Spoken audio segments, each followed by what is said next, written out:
Good to see you, Marty. How you doing? How you doing today? Yo, I'm doing great. How about yourself? I'm doing all right. Yeah. Hanging out, still looking for plutonium. No success. Yeah, it might not. It's Hollywood, so it might not be. Yeah, I don't know how much luck I'm gonna have. You might find some in the prop department, but it might not be real plutonium. It might I just need say the- it I is. need You need the real stuff. Or something to work instead of plutonium. Maybe like a lightning bolt strike. Right. Yeah. Right. That was pretty hard to come by as Yeah. well. So We would have to be able to predict it. So. Yeah, that's kind of Yeah. impossible. Yeah, you know what? Maybe Doc at some point, if he has time, maybe one time he can kind of go through weather reports throughout the year and find the days when there's Maybe. electricity, Yeah. and then you guys could always have that as like a backup plan. You know what I mean? Right. Kind of have some dates to be like, oh wait, on this date, if we're here, we can get that extra juice. You know? So, but I know that's a big project. That would be a big project. Yeah, but maybe but- at some point, if him and Einstein can get their heads together, Right. do it together. But Awesome. anyway, Marty, And how was FanFest? you know, it was good. I would say that there's no place like Hill Valley though. People I were have missing to that. agree. Like people, that was the number one I would say thing that people were saying is they loved it, but where the heck is Marty and Doc? That's I mean, yeah, I was over here, but Yeah. I'm with you there. I think, who knows? Hopefully, we'll need help again. you know, I think that with the amount of people talking about, one day we'll return to Hill Valley. I have a suspicion. Maybe That's not what I figured. tomorrow, but at some point in the future. Right. I guess we'll see what it has in store. Awesome. Let me put this down. Can we get a picture real quick? Sure, absolutely.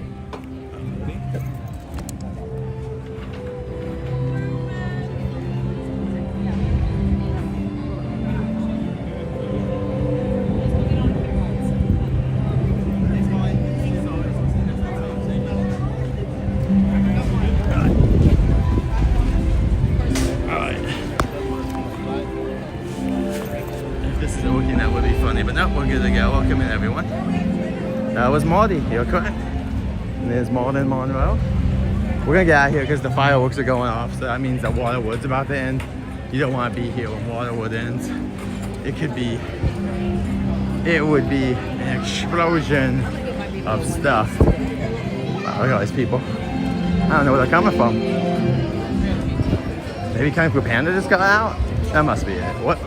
What else could be the significance of this? You know what? Panda. That's the only thing I can think of. Pandemonium.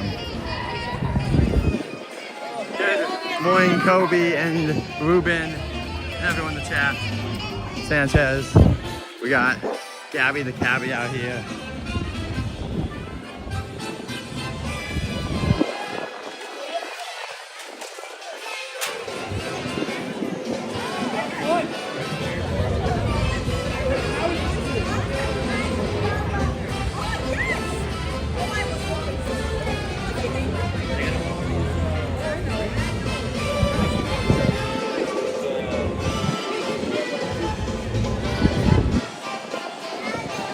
Hey, you're welcome in.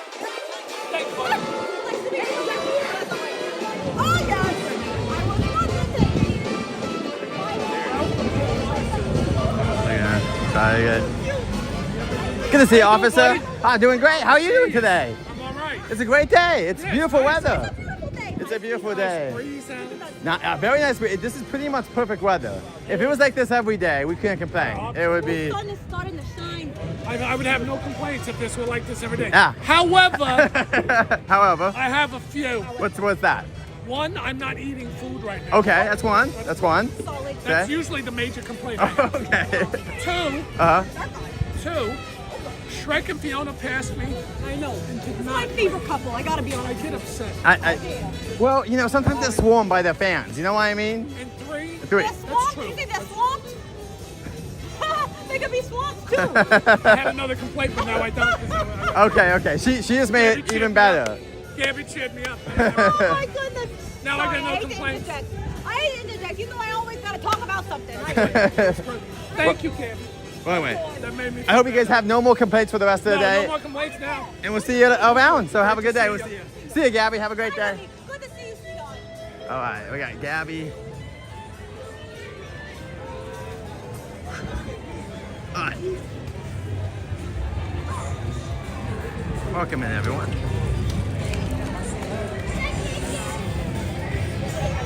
Mary, thank you so much for coming in with that comment. We appreciate it. I always love coming here and live streaming with you guys. I was out very late last night, but I am good right now. So I don't know today will not be a super long stream. It will be a good stream, but do not expect the longest stream or anything.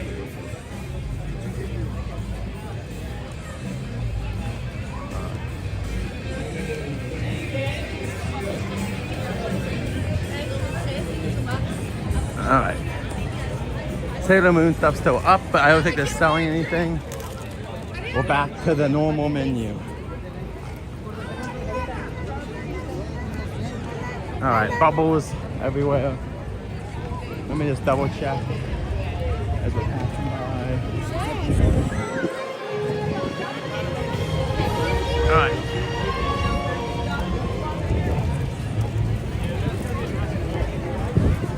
Tram is 15 minutes. That's about the best we're gonna do.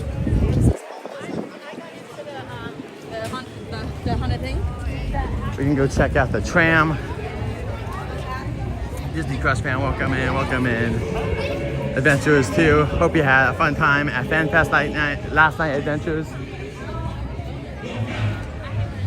We were at Disneyland yesterday. If you guys didn't see, for some reason, we got to see Pedro Pascal, Jon Favreau, Sigourney Weaver, and Dave Filoni, who is the head of Star Wars / Lucasfilm. We'll put out a video today. Put out a short too and whatnot, so you can go check that out. I was also on the live last night. Welcome in, there we go. And Ariel, welcome in too. The Disney Crush fan, he's crushing it. As always. Bart and Homie, they're done, they're leaving. They're waving, they're saying, adios suckers. Adios amigos. And I think Simpsons are on a half an hour run, so they would be back in half an hour. Alright, let's get on here to the tram. It's about 15 minutes, so we're not gonna walk on it, but also we're not gonna wait too long. Should be 10 to 15 minutes depending. We're also a single rider, so it makes that a little bit easier. That's one of the nice things about being a single rider, is you can kind of jump place to place and go where you need. Well, thank you all for joining us today. Thank you guys for the awesome comments and all that. Thank you to my amazing mods. And thank you to our new viewers, old viewers, and everyone coming in. We appreciate your support. Hear Waterwood again, I guess, or something's going loud. I thought Waterwood was over though. All right, let me make sure that the other stream not connected to the internet. That's always nice. There's the side of the castle. No more forbidden. No more journey for hippogriffs. I'm just gonna use my Wi-Fi until something. Oh my god. The Wi-Fi.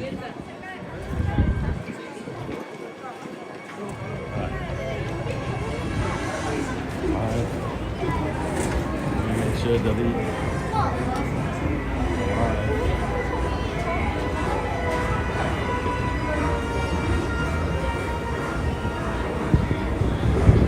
Welcome everybody to the tour. Woo! Last chance for restrooms are off of the escalators to your right.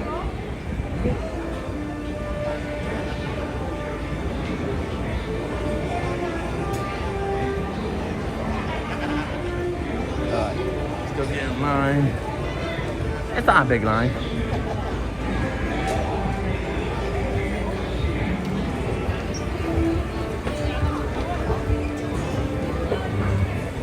Alright, 15 minutes. Line is there, but it's not too huge.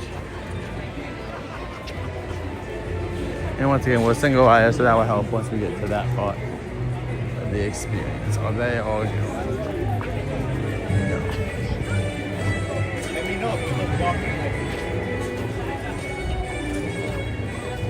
Happy Sunday, everyone.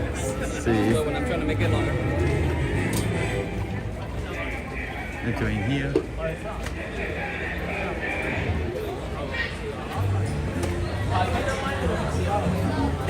Rainbow, welcome in. Hope you're doing well. Good to see you. Thank you for coming in and modding last night, everyone that could mod. Thank you all my mods in today.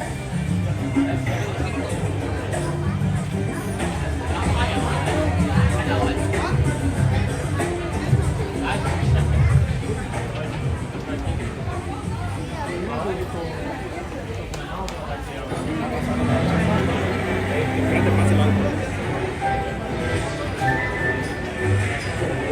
everybody, I'm Jimmy Fallon. I'm just getting the tram ready for you guys to go on the world famous Universal Studio Tour. See you soon. Oh, there's no more 3D glasses?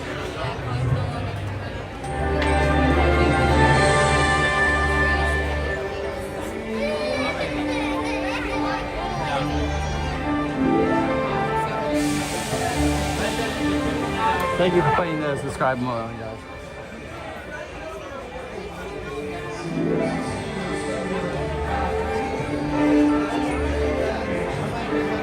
Very nice, Miss Rainbow. Hope you guys are having a good time. Tell them hey for me.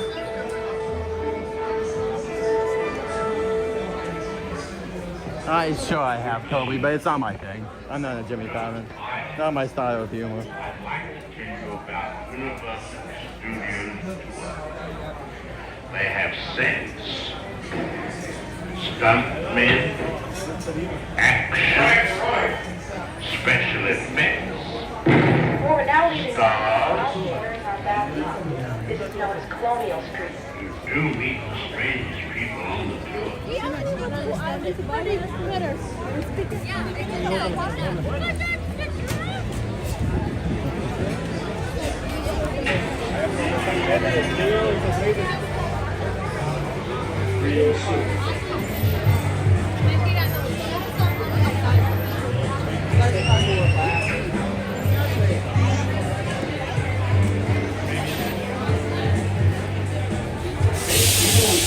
Thank you so much for that, too. Appreciate that.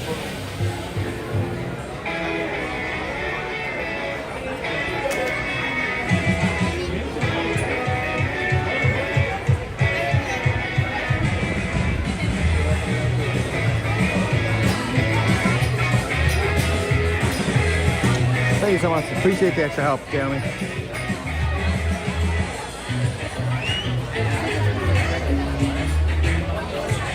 Yeah, thank you, Justin.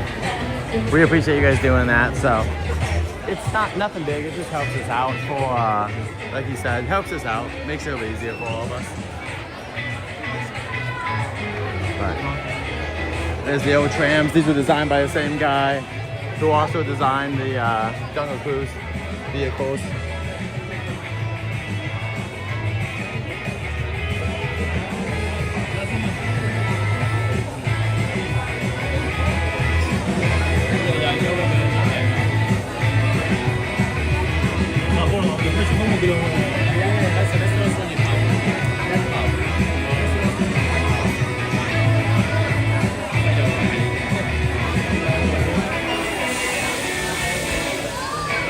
Oh, Jeremy, you're at Disneyland. Have fun, man. I mean, if you want to join us, please do. But obviously, just enjoy. You're at Disneyland, man. Have a great day there.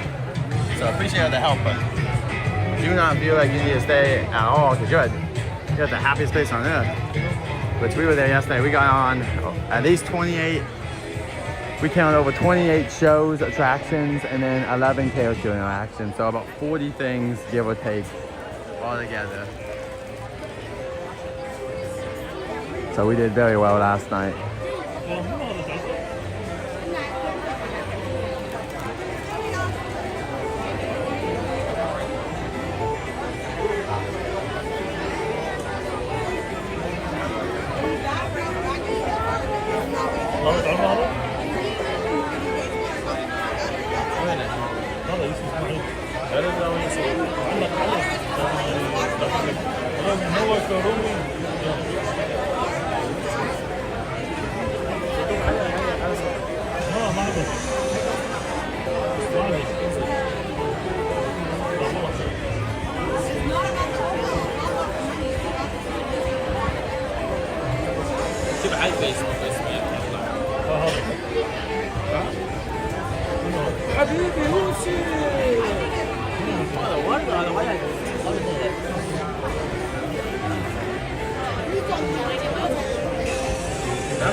Minna.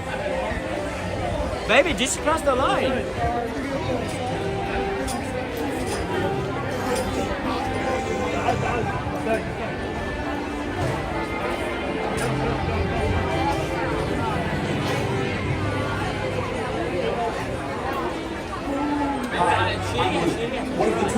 You're shy. Welcome to the world famous Universal Studios tour. Hi, I'm Alicia. In just a few minutes,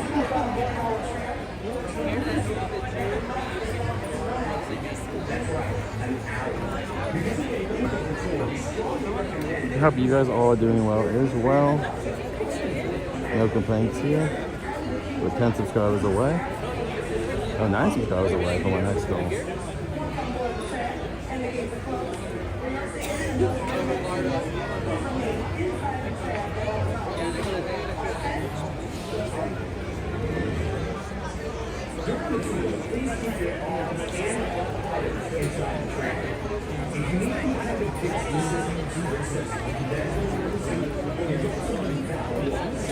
Yeah, it's until 3, unfortunately.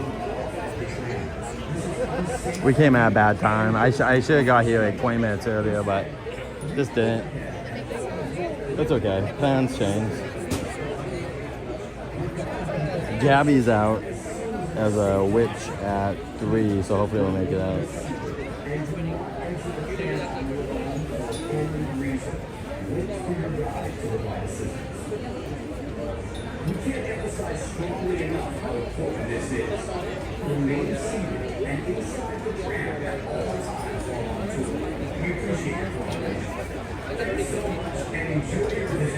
I have heard of Toy Story 5. I'll probably be seeing it at some point.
Next tram is loading, so we'll probably be in either the one after this or the one after that. In my opinion. Welcome inside. We're going to the world famous studio tour. I'll plug you guys in when we get inside.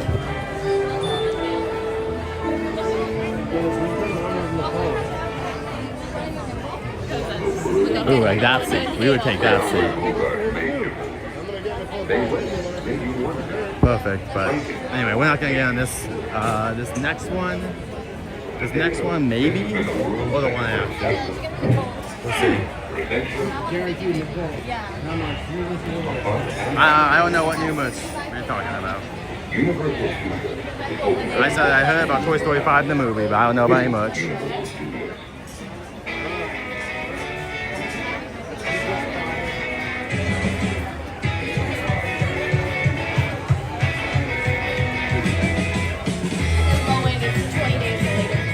With Malika. I'll just kill myself.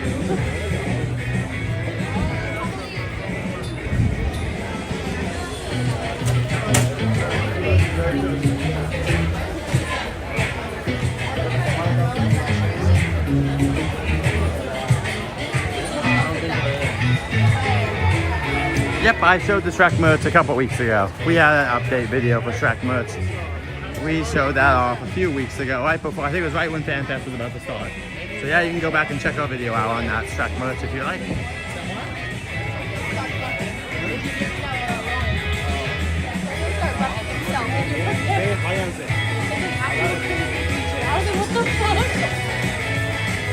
They got rid of the 3D because they didn't want to have to clean the glasses anymore.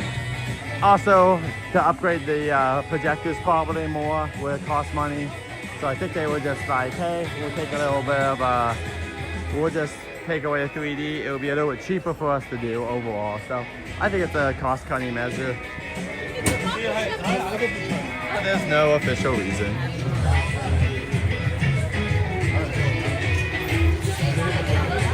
I'm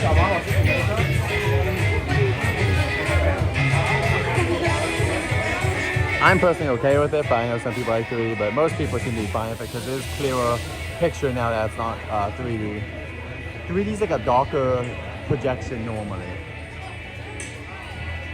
No more glasses. It just means they'll have to clean the glasses, they'll have to put them out here, they'll have to worry about people stealing them, it's just cheaper. A little bit cheaper. No more glasses.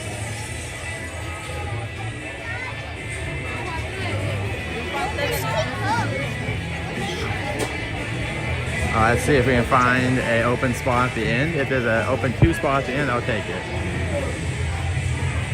Yeah, I agree. I'm not a big fan of 3D either. Choose Amy available song.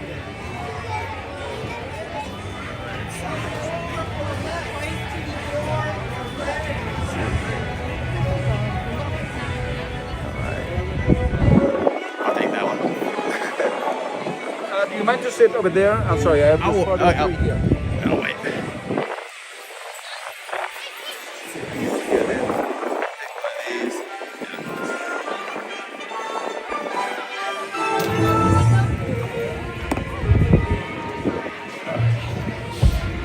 I guess enjoy the tram.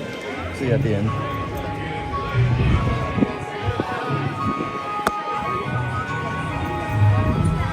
Good afternoon, everybody, and welcome aboard the world-famous Universal Studios Tour. My name is Ryan. I'll be your guide today, taking you to the back lot. Folks, we got so much to cover today. Over 100 years of Hollywood history, over 400 acres of beautiful Universal City, and each and every one of you having the time of your life. How are we doing out there, everyone? Woo! Wonderful. Well, hey, look, we got a beautiful, if slightly hazy day out there, but nevertheless, you're about to discover one of the world's largest, busiest, and oldest production facilities. And you know, we actually are on the outer edge of the Tram Plaza, so do me a favor, look outside the right-hand side of the tram at this gorgeous view that we have of the San Fernando Valley. We got the Verdugo Mountains in the distance.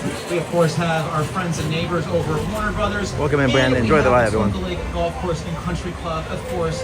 Here in the foreground immediately is the world-famous Universal Studios backlot. And of course, each and every one of you aboard the tram. But look, I would be remiss, of course, to not introduce arguably the most important driver that we have here with us today. Her name is Sam. Please give a hearty round of applause to Sam, folks. That's right. She's getting us around a lot safely and with style, no doubt. But hey, we got a lot to talk about. Can't wait to get to it. First, we have some safety information to go over.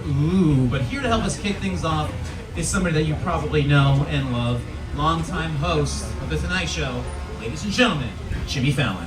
Oh, hey there. You made it. Welcome to the Universal Studio Tour. I'm Jimmy Fallon. I'll be making sure that you get through this experience in one piece. You've got the very best guide. His name is Ryan. And the greatest driver. Her name is Sam. They're the best. I love it. Even though Your guide, Ryan. owes me $5. What? I know you guys are excited to get on the tour, but first, a few safety rules. Okay, Jimmy, we'll get to that private financial matter later. But folks, he is right. We do have some safety rules to go over. So, first and foremost, throughout the entirety of the tour today, if you need guest assistance, if you have a medical emergency, or if you drop something of value off the side of the tram, please reach up and pull down that red emergency cord which runs along the center of the ceiling of the tram, and I'll be back to help you as soon as it is safe to do so. Otherwise, throughout the entirety of the tour, please remain seated with your arms and legs inside the vehicle at all times. The studio is private property, so if you drop something during the tour or you just cannot wait to use the restroom, pull the cord and remain seated. Please no smoking of any kind during the tour today. Be prepared. Our tour features loud noises, fire effects, and many water effects, so you might get wet. There are also sudden tram movements and during the tour, so secure your personal belongings and hold on. And finally, for the safety of yourselves and those around you, we kindly ask that you refrain from using selfie sticks. And with that, let me tell you a little story. It all began March 15, 1915. Our founder, Carl Laemmle, opened the doors to Universal City, an entire city devoted to the then new art form of filmmaking. He allowed guests to walk from set to set, marveling at movies being made right in front of their eyes. However, with the advent of sound technology and the need for quiet on the set, that all ended.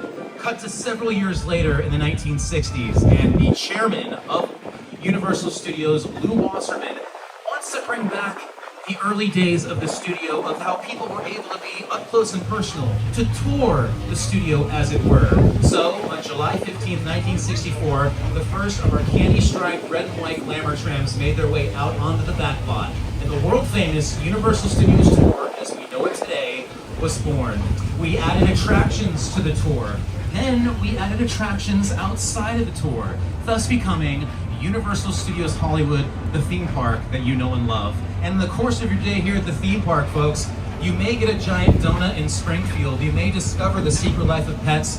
Perhaps you'll be enchanted by the Wizarding World. And I'm going to bet a fair few of you will venture down that green pipe and hang out with a couple of Italian plumbers who love mushrooms. But right now, make no mistake, you finally found yourselves aboard the crown jewel, namesake original attraction upon which this entire operation is predicated. Because you may think you're at a world-class theme park today, but you're actually at one of the world's largest, busiest, and oldest production facilities, which also happens to be a world-class theme park. Sound good? Great. Hey, welcome to the front lot. Check out these sound stages on your left. You're gonna see a lot of these. What are sound stages? Well, by definition, sound stages are large, insulated warehouses of wonder where filmmakers go to get the greatest degree of control possible over the elements so they can create virtually any environment that the script demands. Now, putting that fancy textbook definition into actual examples, we're talking classics like Dracula, Frankenstein, Scarface, Fast Times at Ridgemont High, Jurassic Park, Psycho, Oppenheimer. Oppenheimer is our 11th Best Picture Oscar winner, of course, directed by the incredibly talented, world-renowned director Christopher Nolan, who won Best Adapted Screenplay, Best Director, Best Picture. Also, the star of the film, Cillian Murphy, won Best Actor. So, yeah, a lot of great things have shot here on the lot. And look, we are on the studio lot now. We've definitely left the theme park behind. You'll see more and more indicators of the fact that we're on a studio lot. And I should point out, some of you, maybe you've been to Universal Studios Hollywood, Florida. Perhaps some of you have been to Universal Studios Japan.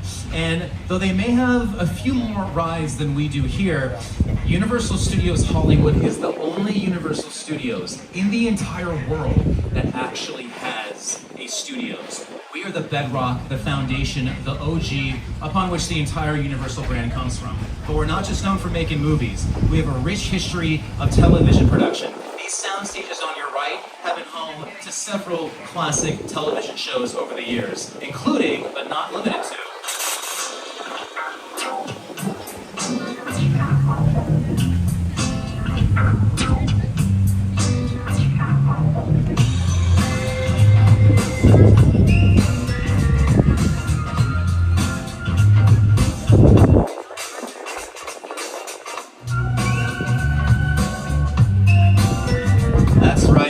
we got our friend Ted there giving us a nice little cheers to the 100th anniversary of NBC, folks, where our umbrella company is NBC Universal. NBC is our network, our television network, started as a radio company, and now we're celebrating 100 years with, of course, a rich tradition of shows ranging from The Tonight Show to Saturday Night Live. So we'll be celebrating that this whole year. You know, when you talk about a TV show, a commercial, a music video, and of course a movie, you can break any one of those down into 3 phases of production: pre-production, production, and post-production. And the pre and post-production work is usually office work, which takes place in these bungalows on your left, where some of the biggest names in Hollywood have office space, like Mark Platt Productions. You can see down there at the end of that driveway. Mark Platt, of course, famous Broadway producer for Wicked. He produced the big screen adaptation of Wicked as well. Another big name, Alfred Hitchcock, on the left, occupied bungalow 5195. One of the greatest filmmakers of all time. He called Universal home for many years. Because look, the bungalows, though they serve as office space today for various production companies, in the early days of our studio, they were live-in apartments, which the studio assigned to either filmmakers or, directors or actors like Jimmy Stewart, Paul Newman, Elizabeth Taylor, Marilyn Monroe, Sidney Poitier, and many others. Now, we're in the front lot. You can't have a front lot without, of course, a back lot. So we have now entered officially the iconic, the legendary Universal Studios backlot. And specifically, we are entering right now our Metro sets. Now, these buildings, these city streets are tailor-made to look like virtually any major metropolitan area in the entire world, be it Hong Kong, Paris, London, Chicago, or even the Big Apple, New York, that's right, look at that, Brownstone Street. Now, some really iconic films have been shot here on Brownstone Street. Of course, Bruce Almighty comes to mind. Of course, Bruce Almighty, that's where he walked his dog. And also, Home Alone 2, Lost in New York, of course, starring Macaulay Culkin, where he's like throwing the bricks down and everything like that. A true holiday classic. But folks, speaking of classics, speaking of one of my favorite movies ever, we are rounding the corner into probably my most cherished part of the entire backlot, and I'm sure that includes many of you out there as well. Welcome to Courthouse Square, otherwise known as Hill Valley from Back to the Future, Parts 1 and 2. And folks, that is indeed the clock tower, where in 1955, Dr. Emmett Brown helped Marty McFly harness the power of a lightning bolt to help send him back to his future of 1989. And here to tell you a little bit more about that is one of the writers and producers of Back to the Future, Bob Gale, not to mention Doc Brown himself, Christopher Lloyd. It was actually the back lot of Courthouse Square that inspired the entire climax to Back to the Future. I had scenes up there on the clock tower on that ledge. There was a ledge about that wide. And I was standing inside and looking at the ledge, and I already had vertigo. I thought, there's no way in the world, no way I'm going to stand on that. I was up there for quite a while. Of course, I had a cable.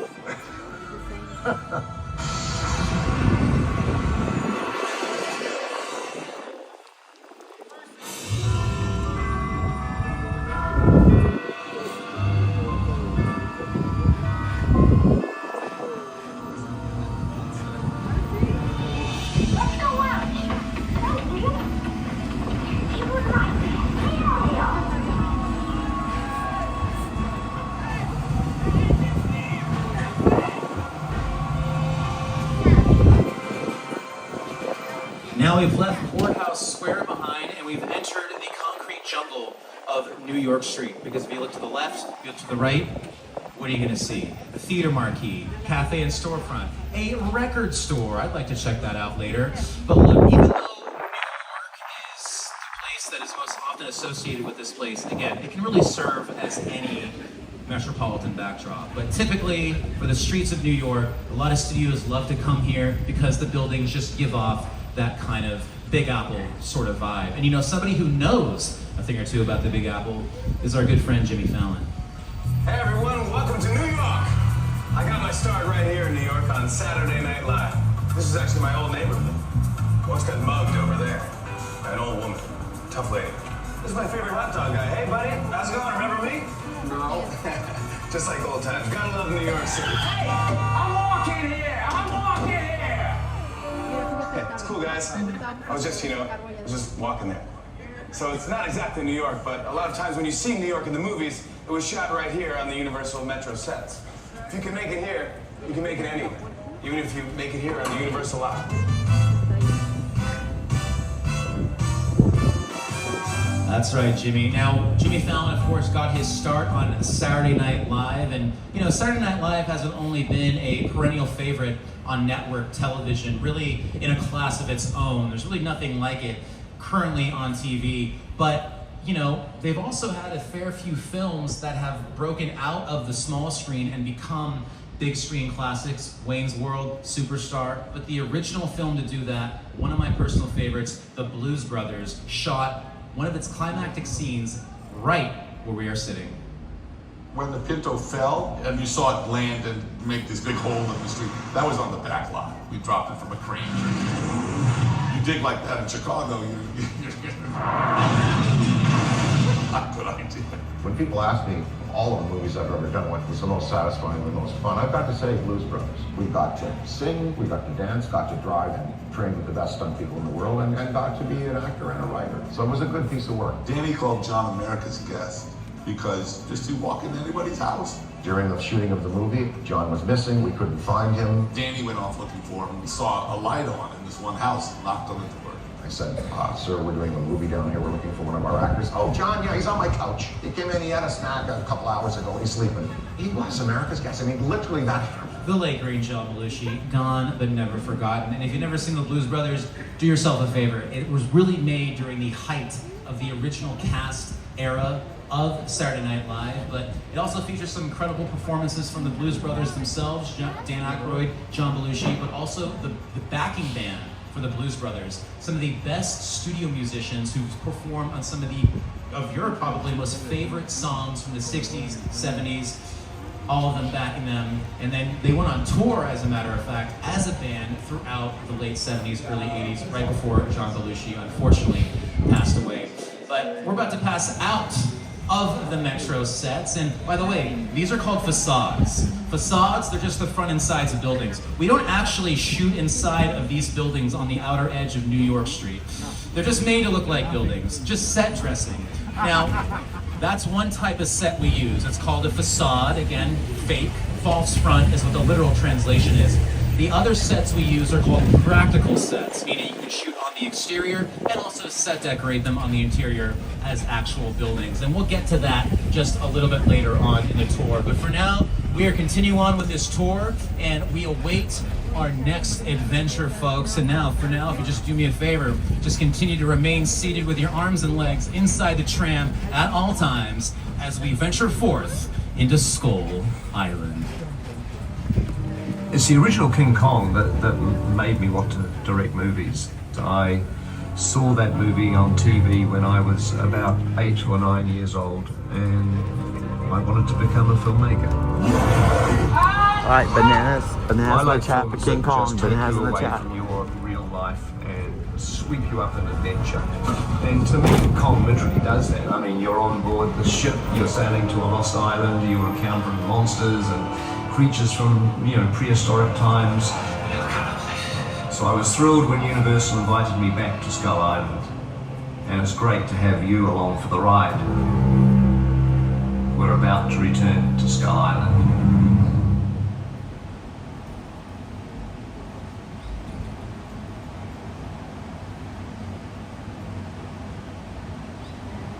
Thank you, adventurers, and hope you're having a great time at Disneyland. Everyone wished adventurers a good day at the Magic Kingdom. Actually, it's Disneyland and Happy Space Mountain, the same thing.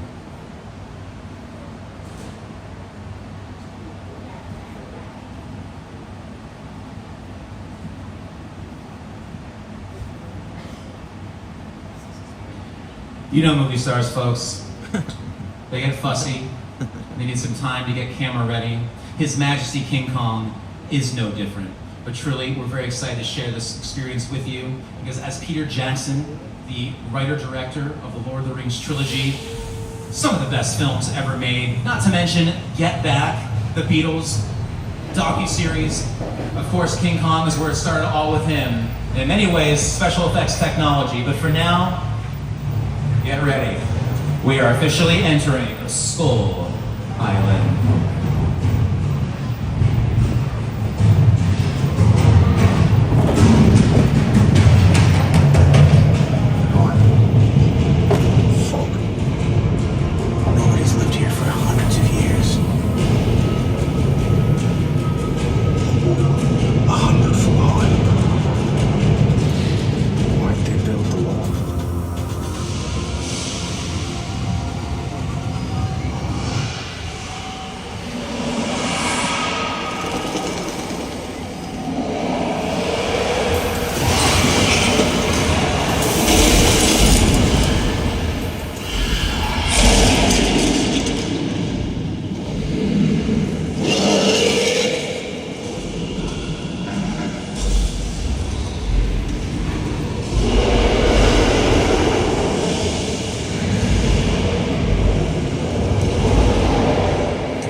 course, that was King Kong 360, brought to life by the artists over at Weta Effects, the New Zealand-based effects company, co-founded by Peter Jackson. Of course, they've worked on films such recently as Wicked, not to mention How to Train Your Dragon, the live-action one. Of course, several of the Fast and Furious films, Peter Jackson's King Kong, all 3 Avatar films, the Lord of the Rings trilogy. They've won over 5 Academy Awards. Need I say? Okay, we're rolling along here. We're continuing through the back lot, past the Metro sets. That's right, give a nice wave to other people on the other tram. And here we have this brick wall here, which actually is not brick. That is made out of foam rubber and fiberglass. You see, movie making is one big elaborate magic trick, illusion. So really here in the back lot is just one big massive bag of tricks to cast that illusion. Right here, trompe l'oeil wall. May not look like much. You put that on screen with a certain focus, it comes to life as a 3-dimensional building. I'm telling you. But see, it's painted in a certain way, so cameras pick it up, it breathes life. And hey, speaking of magic, we were just in New York City, we went to Skull Island, and now we're in foggy London town. This set is called London Square, made to look like austere London town, which you may have seen on screen in Marvel's Agents of S.H.I.E.L.D., Marvel's Agent Carter, The Mindy Project, Will and Grace, or Austin Powers in The Spy Who Shagged Me. Specifically, when Austin and Heather Graham's character have a nice little dance to Burt Bacharach's I'll Never Fall in Love Again, performed by Burt Bacharach and Elvis Costello. Now we're moving along, continuing to move along here through the history of Universal. One of the most culturally significant things we've ever done are the classic monsters. On the right-hand side of the tram, this mural by famed graphic artist Tristan Eaton celebrates one of the most crucially influential output that Universal has ever been a part of. And an instrumental part of the process of designing these murals was getting to go to the Universal Archive.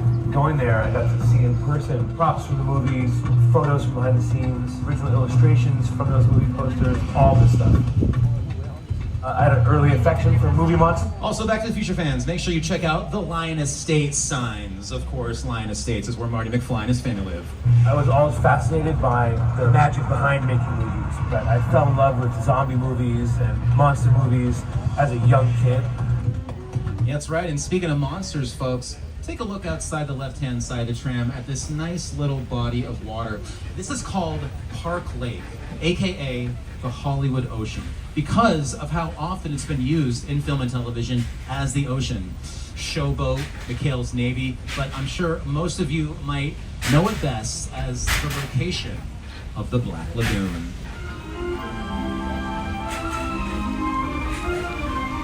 Belonging, of course, to a creature from the Black Lagoon, aka Gillman. That is the 1954 Universal classic monster movie in 3D, no less. And of course, they use that for many of the scenes. That film, of course, takes place in the Amazon. And even though Universal isn't credited for having invented the horror movie itself, many film historians cite 2 films, The Cabinet of Dr. Caligari and the original Nosferatu, which of course got a brilliant remake from writer-director Robert Eggers a couple years ago, just in time for Christmas. The original Nosferatu and The Cabinet of Dr. Caligari are pointed as examples of early motion pictures that showed that they couldn't only be a form of entertainment, they could scare you. They could keep you up at night, give you nightmares. And of course, Universal picked up that baton and created the classic monsters. Of course, they didn't immediately be known as the classic monsters, but insofar as the first Dracula and Frankenstein movies, both of which came out in 1931, set the template, the table, if you will, for an entire genre that we now know as horror movies. And not just horror movies, but really franchise filmmaking. I mean, I'm sure many of you out there, you're fans of Star Wars, fans of Marvel. We can argue on the quality of both of those currently. However, the idea of the crossover event, of characters from one story intermingling with characters from another, Universal was doing that way before Kevin Feige finally got the Avengers on screen for the first time in 2013 with Frankenstein Meets the Wolfman and many, many others. Be sure to check those out. But for now, we are checking out a hot set. That's any set currently being used for filming. And Whoa. Okay, I have not been in here yet, but okay, let me try to track what's in here, folks. They're currently shooting in here. They got lights, camera, action, so much equipment, not to mention craft services. You work with quite an appetite being on set. Wow, looks like they got coffee, apples. Are those muffins? I could go for a muffin. Whoa, hey. It's okay, this is California. We get tremors. Just chill out. Oh gosh. A second thought. Freak out, folks. The big one.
Subgenre that's become known as a disaster film. Of course, we've seen examples of that in films like Twister, Twisters, for that matter, San Andreas, The Day After Tomorrow, Independence Day, Dante's Peak, Volcano, the list goes on and on. But that's also a prime example of the experience of in-camera practical effects as opposed to CGI. And we'll get back to the matter of practical effects in just a few minutes, but for now, I'm sure after all the jostling at Skull Island and Earthquake, you need a vacation. Well, I know just where we could go. How about now, I know what you might be thinking, but Ryan, Amity Island, don't they have a shark problem?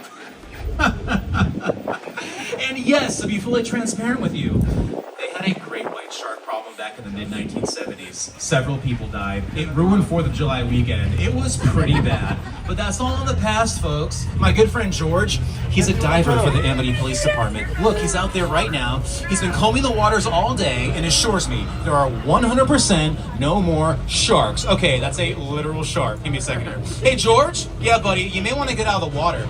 By the way, George, nicest guy. He also runs a trivia night. Oh, here's some fun trivia. Being a diver takes a lot of guts.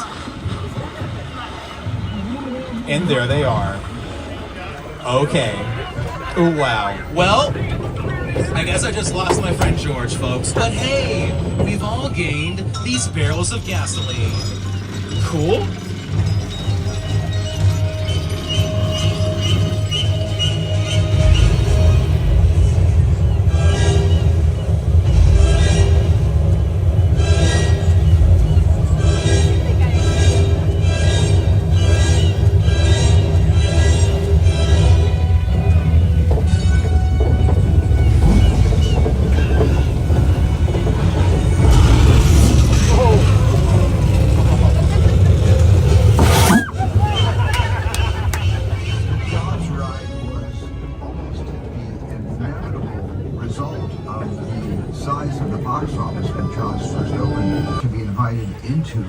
Creative circle of tremendous designers at Universal. They were trying to figure out how to replicate what the movie had done to audiences in a real way by building a physical shark that would come out of the water and terrify tourists as they were sitting in the tram. And the most amazing thing about the Jaws ride is it is exactly as it was from the time it was first placed on the Universal lot. There have been tweaks, of course, over the years, but it is essentially what the designers and myself all envisioned and created. Oh, if it ain't broke, right? Well, hey, truly one of the most goated artists in any field of all time.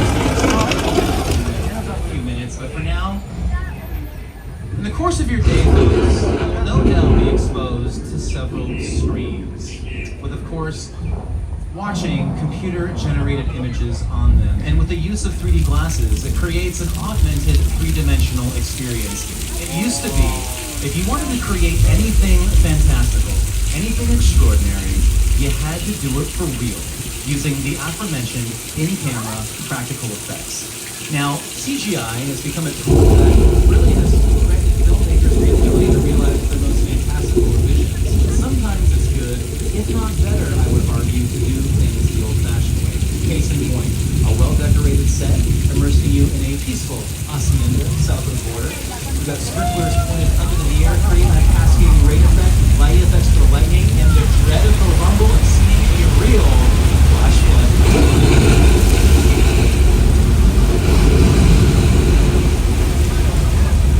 And that flash flood was created using thousands of gallons of recycled water. In fact, some of you might remember it was prominently featured in the early 2000s comedy Big Fat Liar, starring Paul Giamatti, Frankie Muniz, and Amanda Bynes.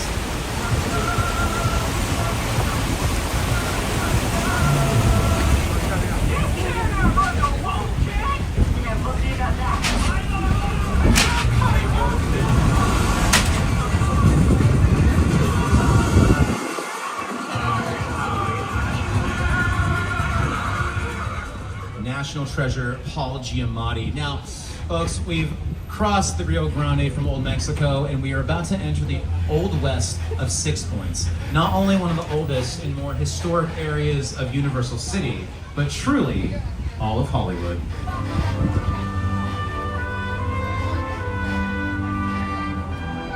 For it is here where such classic stars as John Wayne, Jimmy Stewart, Clint Eastwood, Kirk Douglas, Robert Redford, and many more have sported their six-shooters and spurs, riding their little horsies through all the standoffs of right here in Six Points.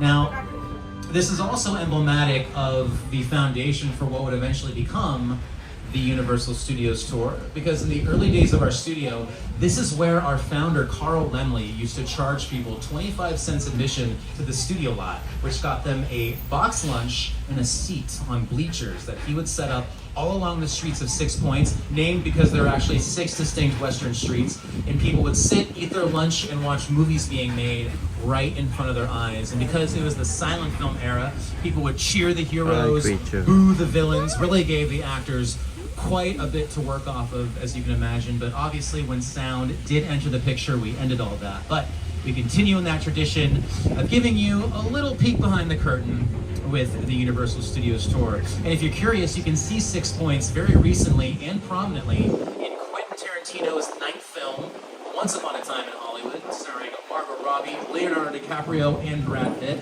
And if you're a horror fan, the X-Horror trilogy, the 3rd entry, Maxine, starring Mia Goth, and a deranged Kevin Bacon chasing her around the streets of the backlot. It's pretty awesome. Also awesome, folks, we've reached the halfway point of the tour. You're doing incredible. Just continue to remain seated with your arms and legs inside the tram at all times. Now, we're passing by Amity Island, but actually, this is not the Amity Island from the Jaws films. Jaws was actually shot out on Martha's Vineyard on location during the summer of 1974. Into the fall of 1974, I should say, because Jaws had one of the most infamously horrible behind-the-scenes making-of experiences you could possibly imagine. But in spite of all that, we celebrated Jaws' 50th anniversary last year.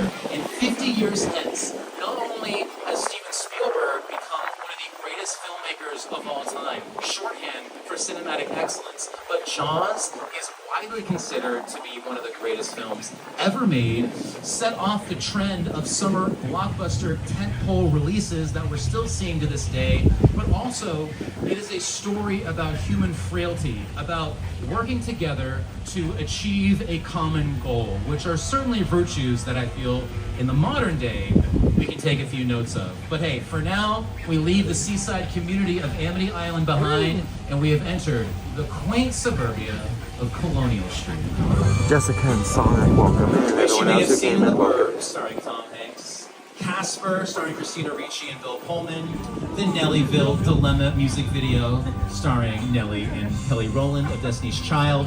And many others. Animal House filmed out here. We have the Munsters house on this street. I'm telling you, it's pretty incredible. Hey, speaking of Tom Hanks as The Burbs, folks, Keke Palmer is starring in a new version of The Burbs, currently streaming on Peacock.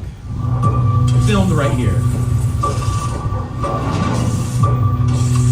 Welcome to Ashfield Place, the safest town in America.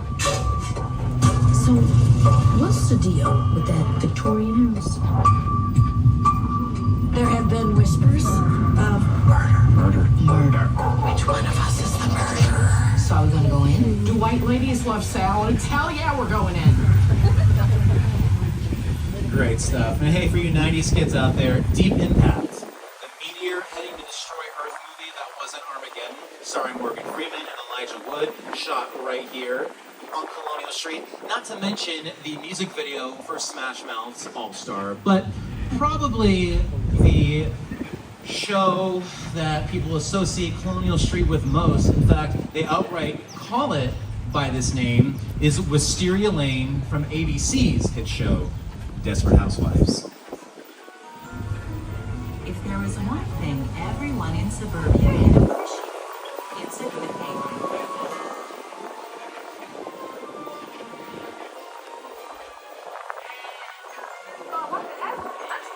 Goats.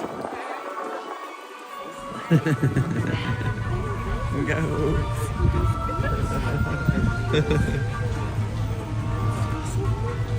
Now we've just pulled off of Colonial Street onto Steven Spielberg Drive. It's really difficult to overstate how impactful of a filmmaker he's been and how much he's influenced the trajectory of not only Hollywood, but Universal Studios in particular.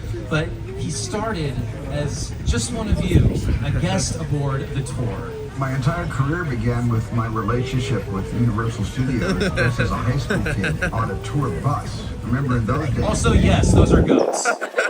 We need them to chew off the foliage and plant life that has grown this spring. Brand new buses, grade line tour bus, and I was so excited and thrilled to be on the lot. It was my first time ever on a movie studio lot. And during a bathroom break, I hid in the bathroom, and when everybody left to get back on the bus, I waited another 15 minutes until I'm sure the bus left, and then I had the entire lot to myself that day. And that is in no way an endorsement from Steven Spielberg to hop off the tram. Please remain seated. But hey, you know, directors can be stars of movies because of the work they do, movie stars, but sometimes the stars are the vehicles we see on screen, otherwise known as picture cars. And on either side of the tram, folks, it's dealer's choice. We got some from the Flintstones, Harry Potter, Back to the Future Part 2, one of my personal favorites, American Graffiti. We got John Milner's Yellow Deuce Coupe right there. Some from The Grinch, The Mummy Returns, and of course, Fast and Furious, including the silver and blue Nissan Skyline belonging to Paul Walker's character.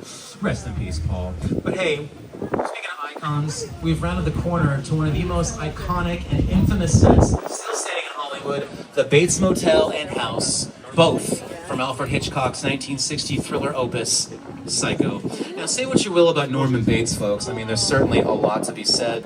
Mama's boy, murderous psychopath, but I think he's just a small-town mom-and-pop, emphasis on mom, business owner, trying to compete in an ever-expanding hospitality space, dealing with the death of his mother, committing himself to customer service, and very much wanting to murder this entire tram. We should get going, Sam. Let's get out of here.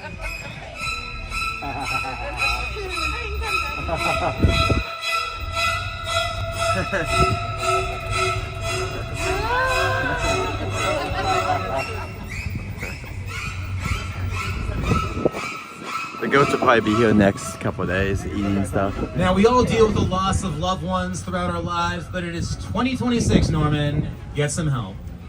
Stop murdering people. Maybe you'll get some better reviews for your ramshackle motel there. But no, Psycho, truly a game-changing horror film. It's very shocking for audiences back in 1960, so much so the finale was so shocking.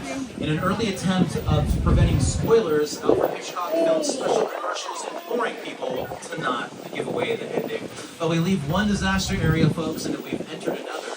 The plane crash from Steven Spielberg's War of the Worlds.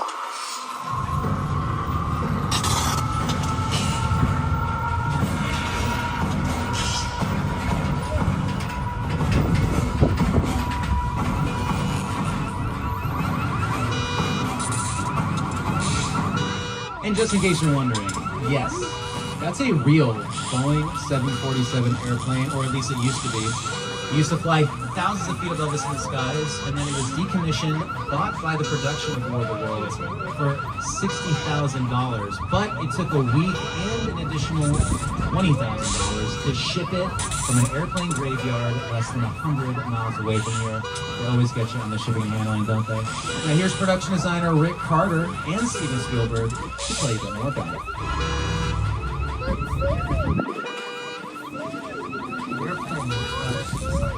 Is perfect example of a set that is all designed around a vision. When you first began to sit down and talk about the War of the Worlds, I thought, what if the 747 goes down right in the big neighborhood? Because it's just something you don't see. You're doing good. You're doing good. Listen to me. Listen now. Now listen, I want you to close your eyes, okay? Now close.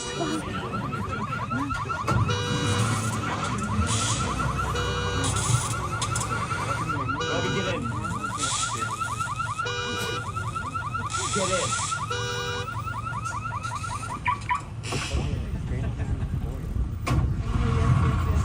Now, Steven Spielberg made an unofficial trilogy, if you will, of aliens meeting humans movies. The first of which was Close Encounters of the Third Kind. The second, of course, E.T., one of the highest grossing films of all time. And the third was War of the Worlds, but he is about to add a fourth, making that an unofficial quadrilogy with his new film, Disclosure Day. So excited for that. Comes out in July. Universal's had a rich history of working with some true artists, with, of course, Steven Spielberg, responsible for Get Out, Us, and his latest spectacle, of which he's given us an actual set from, Nope. Movie magic only happens when a team of collaborators, often in the hundreds, work together to take an impossible notion and bring it to life. This is Jupiter's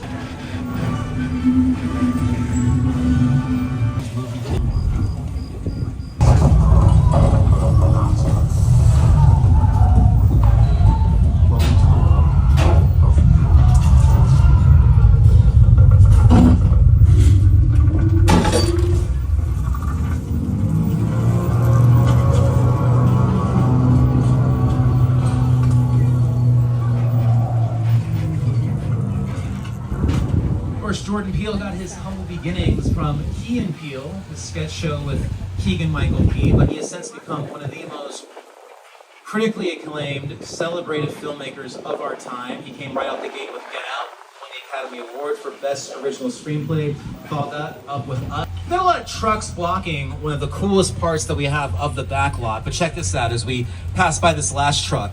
This whole area is called Falls Lake. It's the massive blue screen and then a tank in front of it, which can be filled with hundreds of thousands of gallons of water. I'm going to show you a clip from the Tom Hanks film Sully to fully illustrate just how it's used. Evacuate. All right, so imagine the tank has been filled full of water. They then placed a real airplane out there, and then using the blue screen and CGI, of course, they were able to digitally composite the rest of the New Jersey skyline, thus recreating the miracle on the Hudson. Here's a few other examples of films that have used Falls Lake over the years.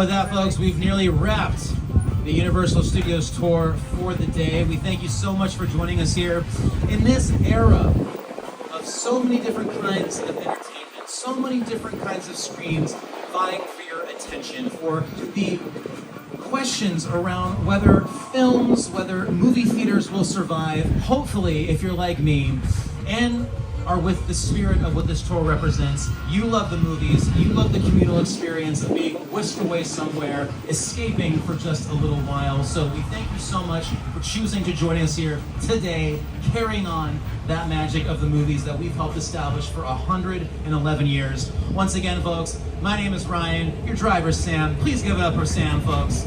And would you please keep that round of applause going to our studio tour ambassadors? They're gonna help you get off the tram. Please do them a favor. Remain seated until those doors have been safely opened. Watch your step as you board from the tram. Take all your possessions with you. And finally, folks, have a wonderful rest of your day here at Universal Studios Hollywood. We'll see you next time. Scooby-Doo and the Universal Monsters.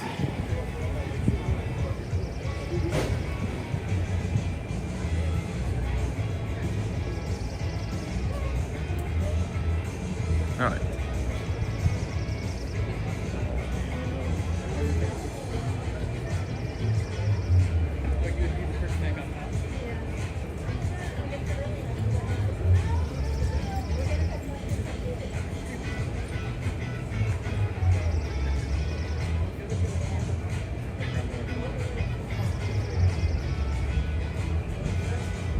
Alright, hope you guys enjoyed that tram ride. That was super awesome. That's a little longer than I want, I guess. Let's go over here for this. Alright, let's go see our friend. Did our tram driver ever make it out? No, he's gonna make it in a second. Let's say thank our tram. He was really good. He had a lot of good information. I enjoyed the way he did the storytelling as well. That's always a good thing, because like not everyone's gonna have that. Welcome in Tyler as well. Justin here trolling us. Tyler, you can always go back. There's also goats on the side of the tram if you guys did see. They were super cute. They were eating all the grass, so. Just want to say thanks, man. Appreciate the transport. Thank you so much. Thank you.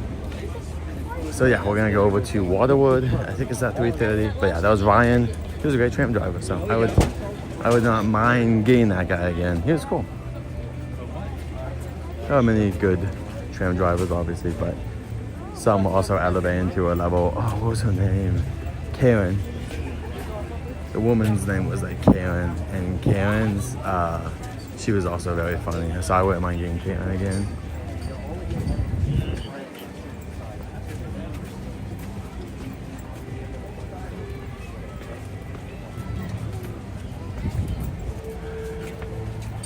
Jay, and welcome in. You guys, if you guys did get to see the tram tour, do not worry. Do not worry, everyone, because guess what? You can go back and view it. There were goats on the tram. I'll try and make a little clip of that. Oh, I'm happy we went on. Look at it now. It's like a half an hour probably. We got on in less than 15. Really was that bad, but this is way worse. This is definitely like 20. This is minimum 30 minutes. Nah, look at these people. 30 minutes minimum. They're not moving either. But yeah, thank you guys for joining us. We're gonna go see a friend dressed in a wizardly outfit today. Wow, that line is crazy.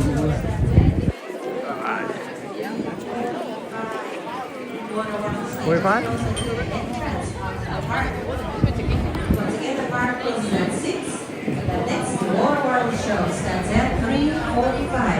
Okay, we got 40. We got more than time. Download Universal Studios Hollywood app for show schedule, wait times, and the maps. Have a wonderful day here at Universal Studios Hollywood, and see you next time.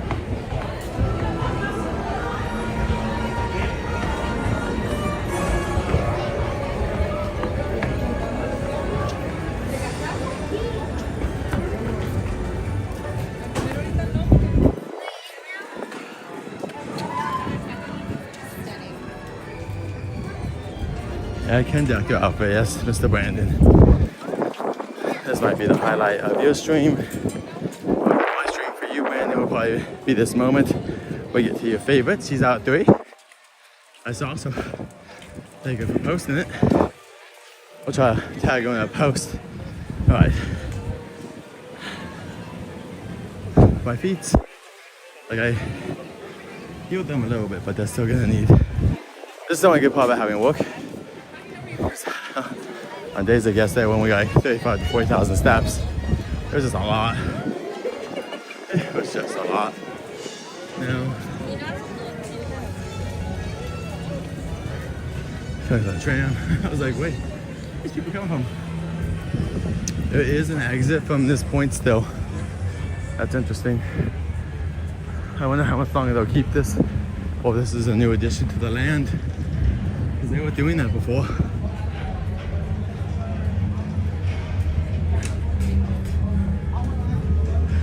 Harry Potter show's going. I don't know if we'll be able to see it or not. It'll be the last act. Let's see. Forbidden Forest being taken down.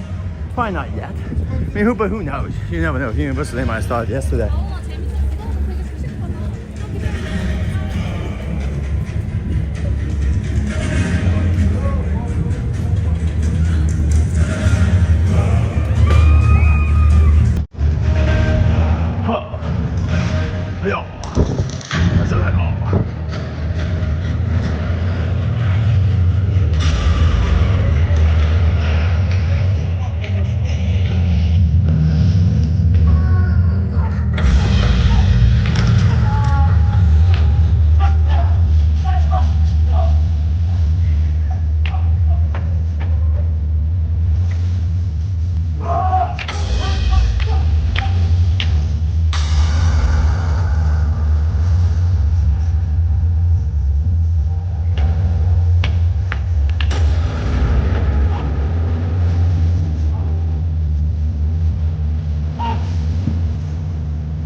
Hello, glory.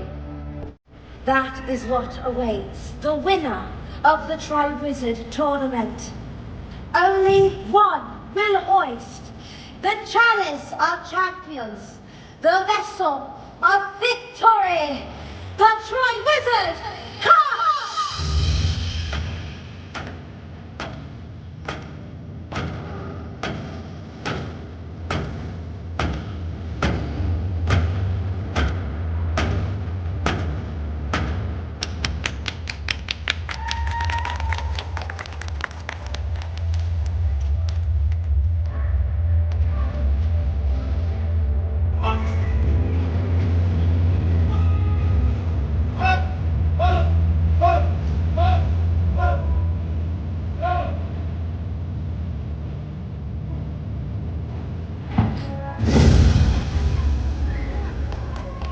Thank you, everyone. Yes, give it up for them.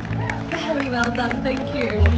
Now, for those of you out there that would like to welcome and meet About to be like 100, 200 people moving. Let's go. now in the spirit of national cooperation. Yes, my friends, if you'd like to have your very own photograph with our photons and the dirt strands,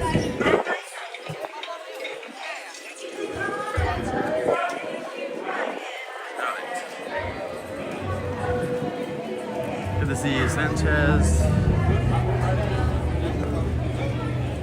Harry Potter, that's right, Mr. Jaden. That is right. So we're gonna go meet a Harry Potter character right now for a second.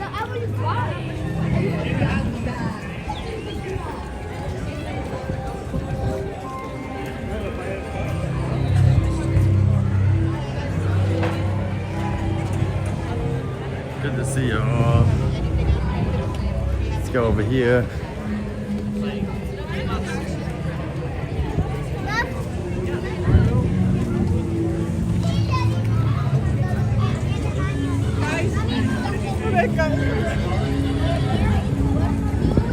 No, where did you say the car was? Like, you wanted to say, you found the three that you were in the car?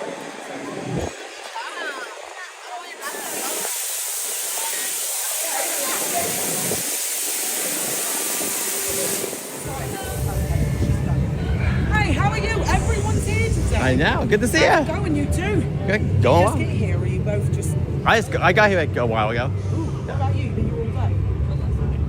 Me too. So, I'm so sleepy. I've been telling everyone I just woke up. Because I keep forgetting them. I keep saying good morning. So it is morning if you just woke up, yeah? Yeah. What are you going to do now? I don't know. Did you hear about the hippogriff that escaped a couple nights ago? Oh, I did hear Yeah. about that. Yeah. Did those professors find them? I think we found him. Yeah, Okay. I think he's back now with Hagrid. So Oh, thank goodness. Yeah. I was worried, not because I'm afraid of hippogriffs, but look, you see those cages up there? yeah. Don't tell anyone. They did have owls in them. Uh-oh. I don't know where they went. So I can't say that hippogriff leaving wasn't my fault. You know? Fair enough. So if you see anyone, there were no animals in those cages. I had nothing to do with it. I just woke up. All right? That makes sense. All right, we'll let him know. Also, can I get a picture real quick? Yes, of course. Doing a selfie. Thank you so Have much. it. We'll Of see you course, next see you time. later. Bye. Hello. Awesome.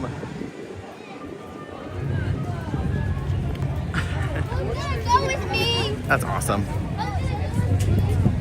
It's always, I love seeing them in different stuff. I love it because it just allows us to interact with them, but they don't have to do the same old boring stuff, you know?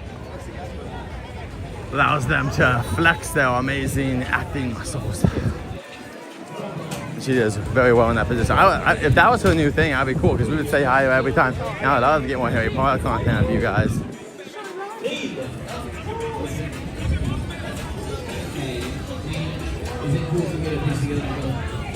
You don't.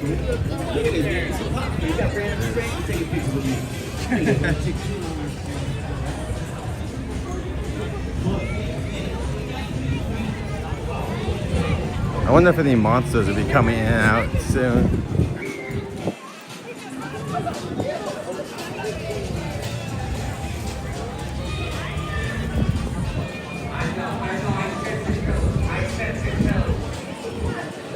What are you talking about? You can tell right from flying? Yes, you can, yeah. What? Yeah. Lying? Yeah. Me? Yeah. You make sure that the sarcasm, right? What? Yeah. Risky. Yeah. I thought we had something frisky. Guess not. Well, I guess not. Well, hey, honey. Hey. It's nice to Nice to see you. How you guys doing today? How you doing? What a perfect day, huh? It's gorgeous out Every day should be like this. That should be the law. That's what I'm saying. That's what I'm saying. I know, it's perfect. How's your day been? Great, we did the tram. We got to see the Back to the Future sets. Oh, and there's some goats on the tram. What? Yeah, there's goats The goats. out there. Yeah, there's There's goats. goats on the There's train. goats out there these days, this past week. Yep. What is it? Where? Where? On the hills? Yeah, on the hills. Grazing the hills. Yep. Yes, they do that my guess. for the mountains so they don't catch fire. Yep. Yeah, exactly. So they Yep. they go crazy, go at it, go enjoy your meals. Gives me an idea. We What? should have goats in here to eat all the leftovers. You should. You should. Oh, that's not a bad I feel idea. bad throwing it out, but if a goat eats it, you know. Yeah. Yeah. How you Big doing, thumbs boy? up. Well, you guys have a good Sunday. Bye. You too. You take Next care. time. Bye.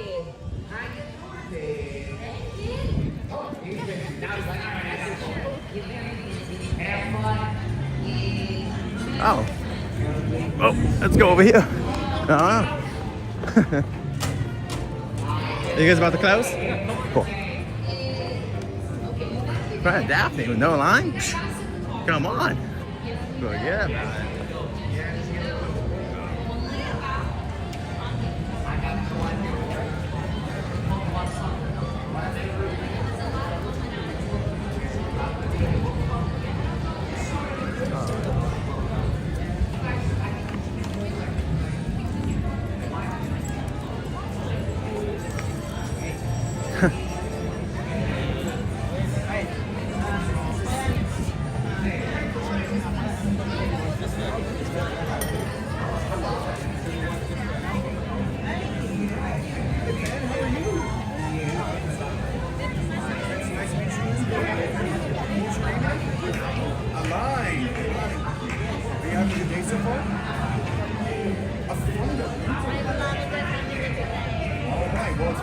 Silent Princess. I hope you get to come back soon. I'm here almost every weekend, so anytime you want some Universal, I'm your guy. There should be something. If it's not something you haven't seen from Universal before, I'm the guy that sees it. Except for VIP, I guess. Mystery. We never could have solved the mystery on the back line. And if you ever want to see FanFest stuff, then please do that. Yeah, Sanchez, please do, because we really don't want those kind of comments again. If it happens again, we might just have to part ways. So please control it. I know it's hard. If you have to, type it out and just send it to yourself if you need to send me something. But please do not put anything on the chat. We are very positive, and we just don't want to have any negative like that. It's all good to have like criticism, but that kind of stuff is just unacceptable. So thank you. Let's just keep it very nice.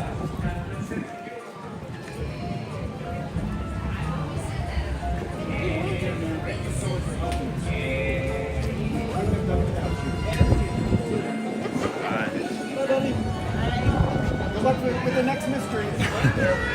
Good to see you, friend Daphne. How you guys doing? Good to see you again. Yeah, good to see you guys as well. I mean, we had so much fun solving the mystery with you guys. Yes, we did. Thank you so much for your help. Well, did you capture the whole experience? We did. We got multiple good. times. We came as much as we could. Well, believe we're us. gonna- Saved Waterdeep in the back lot. Wow. Yeah, we did a lot, and we saw dinosaurs dance. And I you saw mean, dinosaurs dance. You yeah. got the whole 9 We- yards The out of the festival way. was out of control. yeah, it was. The dinosaurs got loose. They learned choreography Yeah. and still managed Did to do you it also synchronized. save a hippogriff? We did. We were actually, saving the day we all just over were in the place. Hogsmeade right now talking to conductor about Okay, that. okay, this sounds crazy.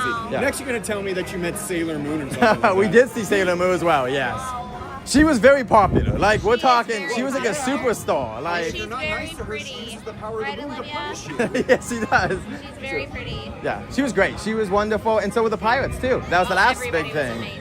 So Yeah, but that was just one piece of the whole puzzle. we and we're really hoping that maybe in the future we'll have another mystery because we would love that. And you know, there's other monsters like Maybe in the Beetlejuice. future, but maybe we go back to the future That and there you know, will be I'll say this: even if it's a mystery that doesn't have monsters, time travel will be a fun mystery. Yeah, but here's the thing. Yeah. I have a suspicion that this Beetlejuice character isn't actually a demon. Oh. I think he's just a man in a mask.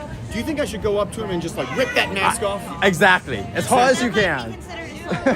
Well, that's only if he's actually a demon, which he's clearly not. Yeah, you should just as hard as you can rip. Exactly. Yeah. I mean, seriously, why do you think he keeps saying his name 3 times? Yep. Because he's trying to convince people too hard. Anyway, can we get a picture really quick? Yeah. Let me put this down really quick.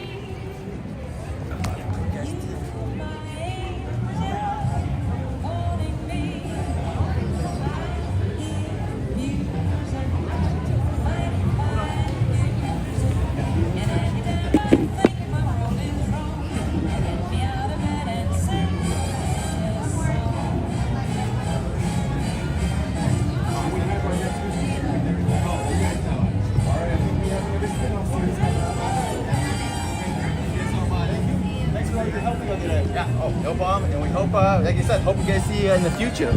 We will. Back to the future. Back to the future. That headband is the bomb. All right. Oh, okay.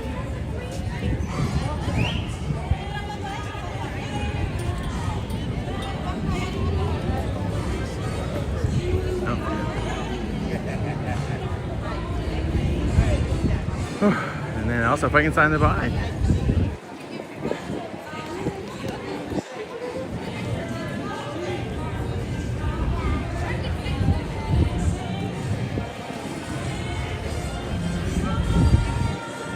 It's always nice to see Fred and Daphne. It's always nice to see all the characters out.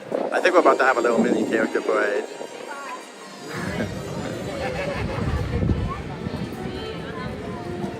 There they are, the Universal monsters. Just going through.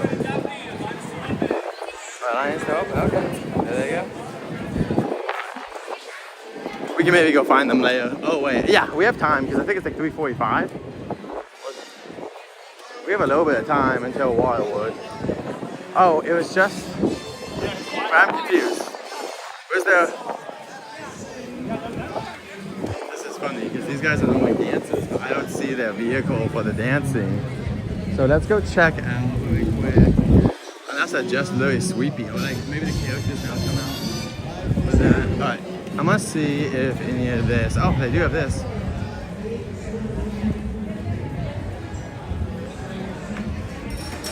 SpongeBob, you're tempted. don't know if that means FanFest logo is the only stuff still on sale, I think. Yeah, it just says new arrivals. And One Piece doesn't have anything either, so I think they're just probably not gonna put on sale right now, it looks like. Let me see. Okay.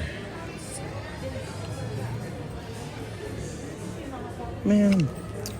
Here it is. Yeah, 85 bucks. So I don't think they're putting stuff on sale. I think it looks like right now, guys, that they're keeping most of this off sale. So it's only gonna be the generic merch. But let's go check the main store and see what's going on there. This is where we met Hamikuma, who is a big teddy bear. Very busy main street.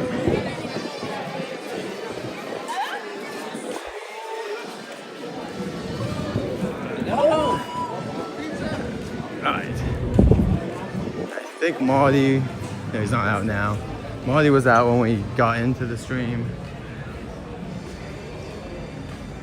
Here's the One Piece stuff. It looks like they only have the stuff that was on sale last time. That's what I was hoping would go on sale, but probably won't be here. Maybe they'll wait until after whatever it's called. Oh, here's Grad Bass. Give me a second.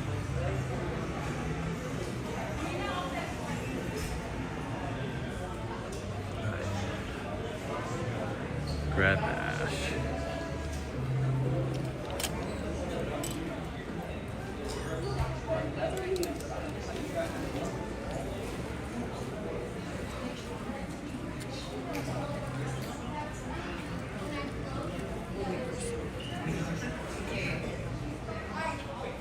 All right, let's see how much I like this art though. This is cool. 35 bucks for the t-shirt. There's also Love is Universal stuff that's back. It's back about, and we made it in June-ish time. So early summer, late spring, I guess.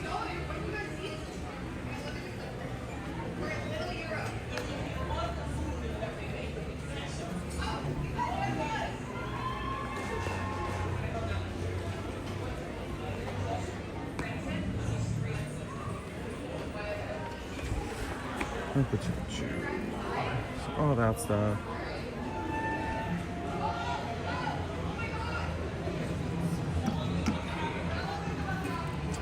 $85 for Spirit jersey. $12 for this Love is Universal cup. Shot glass. Love is Universal. Through August, 100% of the profits. This is how much they make on top of how much it costs and all the other stuff like that. Profits from the Love is Universal merchandise will be donated to a non-profit organization that supports all local communities, including LGBTQIA+. There's also this Love is Universal t-shirt. $30 for that one. And then this one, I think it's the same Spirit jersey, 85, yeah. And then this, $25 if you want to have a cute little Deskmate. There's also these. I actually like the back of these a lot, the Universal stuff on the back. This is like an ornament. I don't think it's a keychain, I think it's an ornament. I'm not seeing a price, but I'm gonna guess around $12, give or take. Let's see what these cost. 16, so 12 to 16 probably. It's cute. 15. Woo, that's stretchy.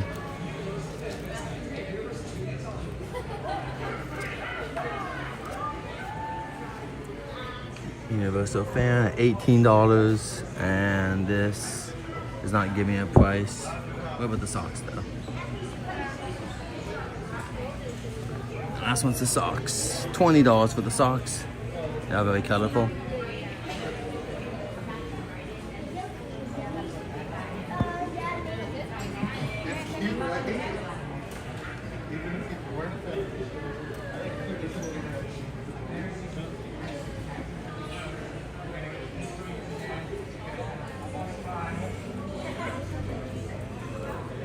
Alright, so yeah, that's all the merchandise for this collection. Let's go check out what's on.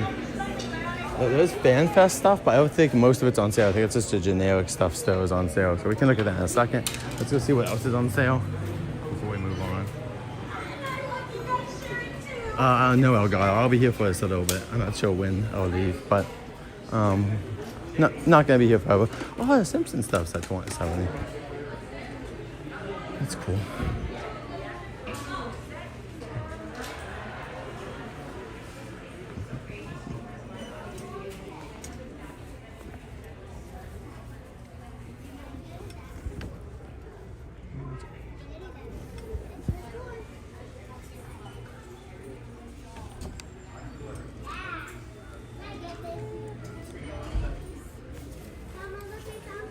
Woody Woodpecker. This is what you want.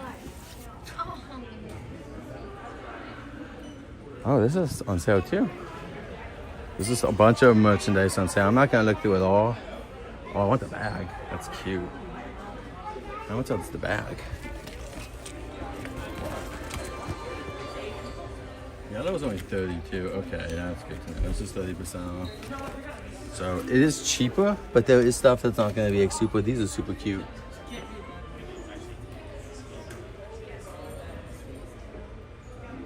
The bags are cute too. Green though, it needs to be a green one to give you the like full value of the 70. I don't see that much of the green. How much? What's this? This is 30. Yeah. So they're putting you in with the up to 70, and then it doesn't go up to 70. You're not gonna see much. Yeah, this is yellow. $20. Simpsons.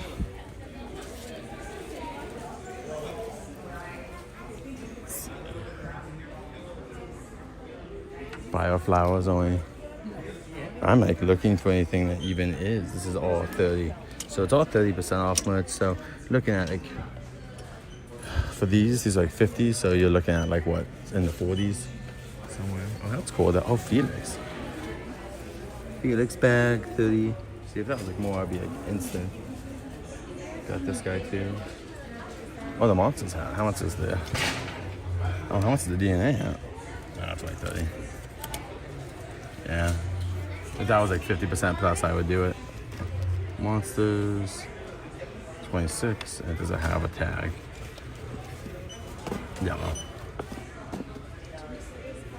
There's a Bride. Oh, Invisible Man. E.T.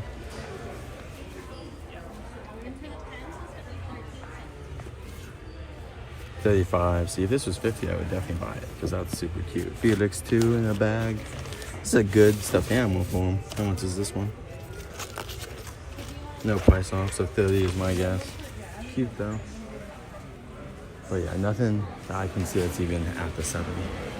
So good, but could be a little bit better.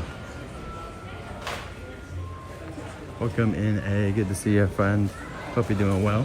Thank you so much for joining us, everyone. We're gonna go watch Waterwood in a little bit. We're just looking at some merch since we had a second. We saw the Scooby Gang a minute ago. Or should I say Daphne and Freddy. Creature. See, this was like good stuff too. Oh my. But yeah, right now, none of this is on sale. Just the generic. So just this stuff is on sale. These are $20. So the jackets are $20 right now. These hats now, $30 down to probably 70% off. I mean, what is that? They're pretty cheap, less than 10 bucks for sure. 9-ish? No, I'm wrong. If 100% would be that, it'd be like 3, so it'd be $9. 9 bucks, yeah, about 9 bucks, I think. For that, and then this is saying it's $4. This is a glow up bracelet you can get. More of the awesome jackets. I'm wearing this t-shirt currently. Not the Waterdeep stuff is not on sale yet. I actually would be a little bit more inconsiderate. I don't think this is on sale. This is just what they have left in stock. So they're not desperate yet. They'll probably wait till after next weekend. That's probably what they're waiting for, is after next weekend. That's when the sale will probably start. And if you're like, do you really think so? I'm like, probably, because what they're doing is that there's gonna be a holiday right now. So they're just like waiting. I don't see the t-shirt though here. Doesn't mean there isn't a t-shirt. It just means that there is it. I mean, yeah, I can see the jacket, but I'm not seeing the t-shirt right now. Anyway. This is more Fanta stuff. Yeah, I'm not seeing the t-shirt, so maybe the t-shirt they sold out of. But the merch will probably not go on sale for too long. So if we get lucky and come next Monday, we might get lucky and it'll be on sale that day. But I think it's gonna be after that, unfortunately. Womp womp. We got 15 minutes. I don't know if we have time or not for Secret Life, to be honest. But we can go see a character parade. Let's do a character parade, and then we can kind of do more stuff. We mainly came in for merch, and I'm pretty happy I came in when I did then, because I got what I wanted.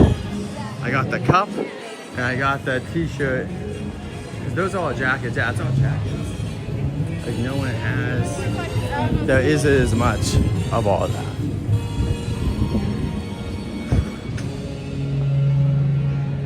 Bad guys. Right next to the girls, like girls.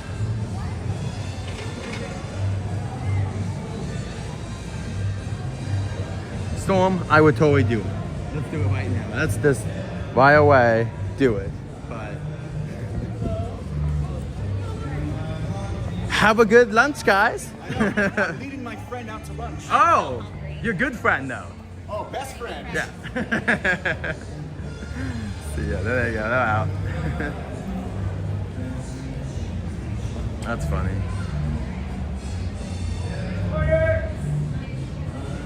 Heaven. Alright.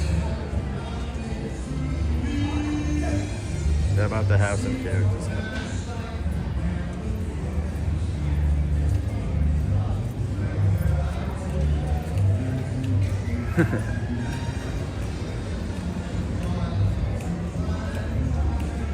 How's it going, Shaggy?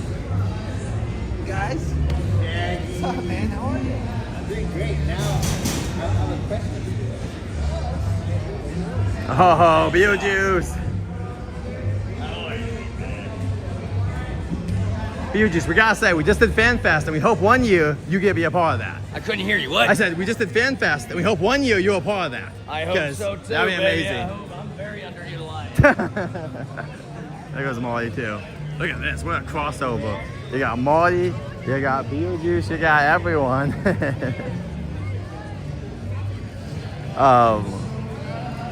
Everyone's out. Scooby, it's a good crowd. Yeah, they're going over there. That's Villain and Athena.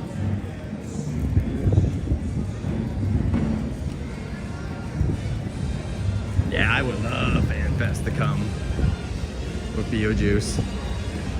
Ooh, I almost knock you guys down. Oh, Becky and Eli are here too. Very cool. Got it.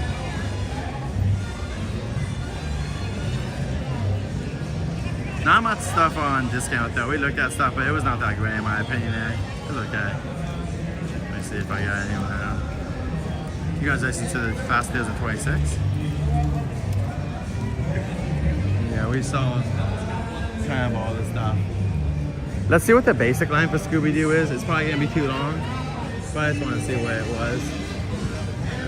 It's probably gonna be too long, but yeah, too long. Let's go see if we can meet the monsters. Let's see if the monsters can make time for us. If not, it's all good. We got about 10 minutes till I want to get to Waterwood. But yeah, let's go find the monsters somewhere in like your little.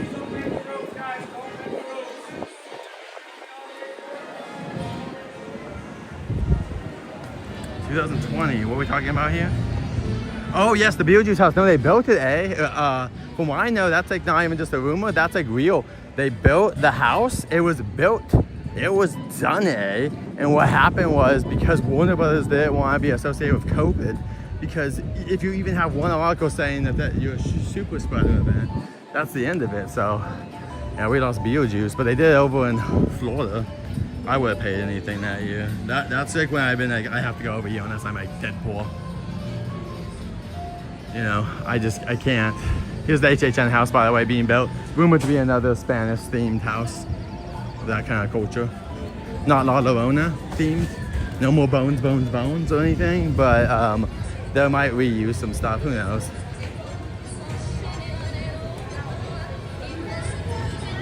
But yeah, man, Beetlejuice is super underutilized. I wish they would just bring that house back. What's weird, right? What's super weird is that they did that, right? Where they like have the house layout and then they could do it. And they have the props and they could have just like reused it. But I guess they must just not have the best relations right now with them or something. VIP's getting pictures. Let's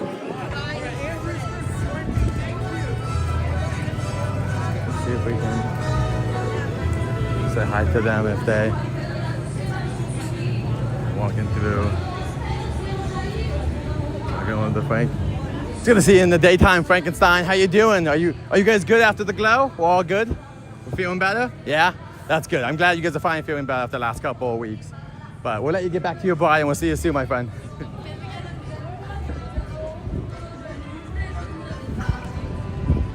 All right, that was Frankie.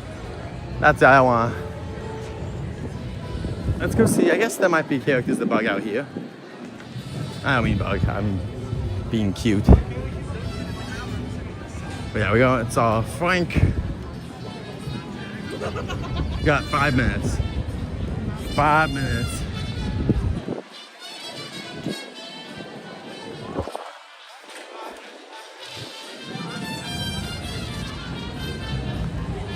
Since I don't see any characters out, so I think we're just gonna go back in. This is for the grad bashes, where they have a photo off. Very cute, very cool of them, right? So, we're gonna get out of here. This area will be changing soon. No more Sailor Moon. No more power of the moon. The moon has been depowered. We hope when you just...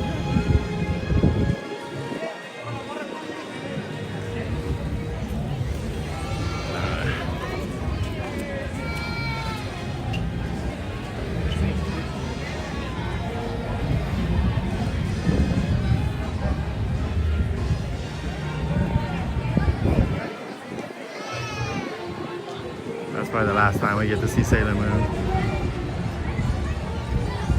don't think we'll get to see it ever again. Unless it comes back. Which could happen, but I'm gonna say maybe. I mean, Sailor Moon is very popular. The meet and greet character makes a little more sense with food. I just don't know if we're gonna get another. I mean, well, also we could get a show. Maybe like something where like she dances, beats evil and dances.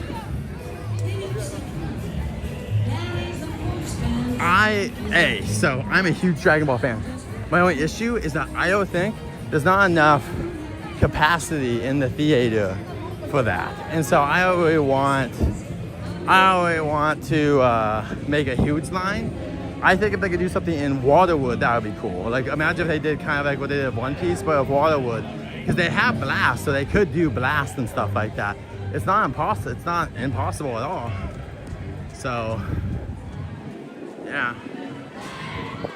I don't think they would be able to, and I think that with the characters, they would have to split them up. But they could have them all land at the same time, like have them all walk together and have Vegeta, Piccolo, Gohan, Goku, and maybe Frieza. They all go off. Maybe they're all training for like a tournament or something, and that like they're here to like talk to fans before the tournament. I mean, that's what they could do is make it where it's a martial arts tournament, and that they're like waiting to meet fans. That'd be super cool. Rich Warren. Our friend, Mr. Rich Warren. He'll say when it's the last. We got a moment or two. So we'll be going in a second. All right.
Dragon Ball would be cool. They would just have to figure out, like I said, a Waterwood show would be really good for it. I just think they have to do something like Waterwood, like a big stadium. And they would definitely need 4 shows a night. I mean, Thursdays they might try to skim by without, but I don't think so. And I think next time they should do 5 weeks, 4-day weekends. Thursday, Friday, Saturday, Sunday. And we're good to go. Alright, we're gonna come over. They normally like open this up at a time. They'll say like, hey, we're gonna open this up and then do it. But they haven't done it yet. So we're gonna wait 1 second for them to let us do. Brandon, I hope that Jurassic is a part of Mega Movie Summer, my friend. That'd be amazing.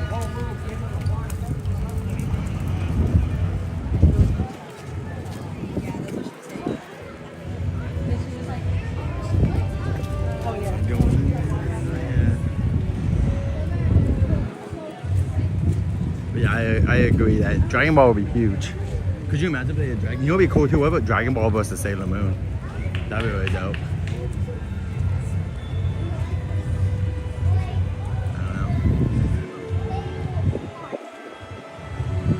We're gonna do Waterwood. You may get wet, as they tell you.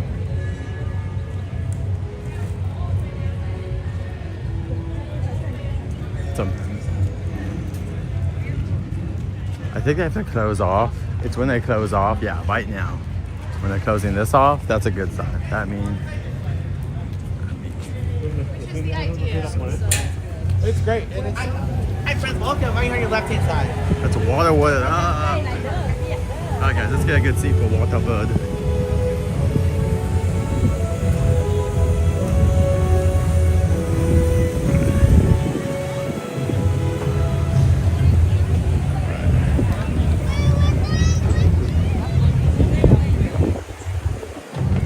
Let's go see a little sunsetty show.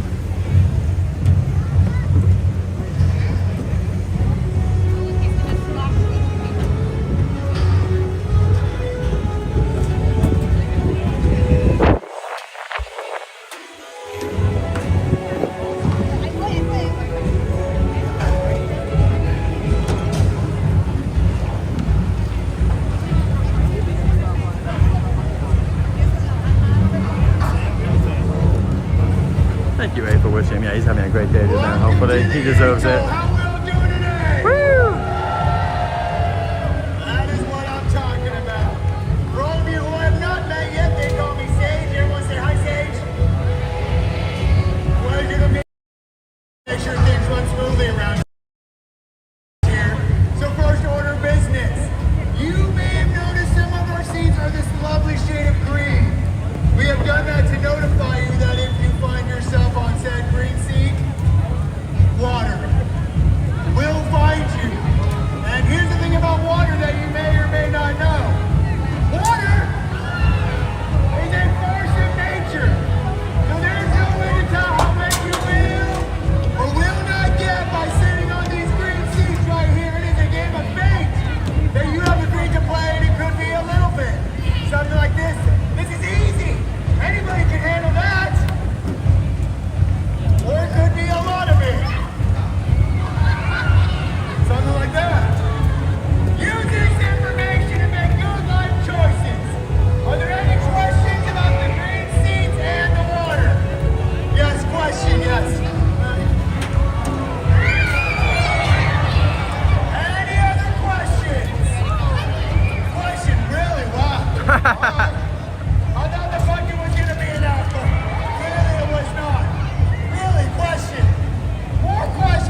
we have worked so hard to build. So, smokers are bad, okay?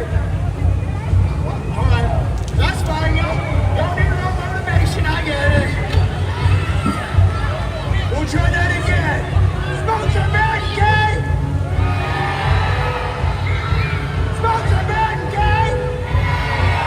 There we go. I would say fast learners, but it took you a couple times. Come on, what about your people?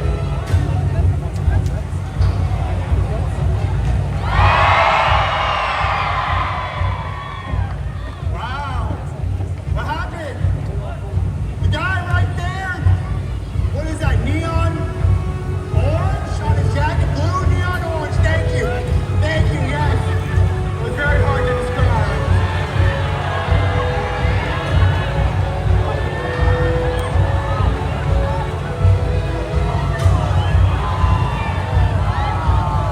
Yeah, the guy next to him. Thank you, Conrad. Now let's go, Palestine!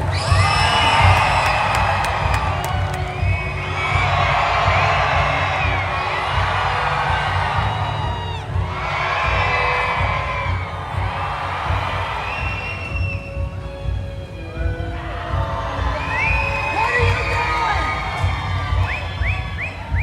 Your people are unruly. You get them in line. Yes.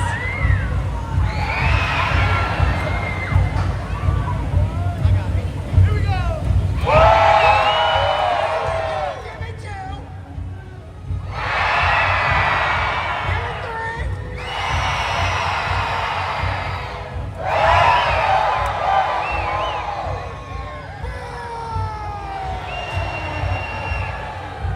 Can your people not count Yale? Yale? Just work on them. They will get better. Yes, we're booing you. You didn't do good, Yale. Hey!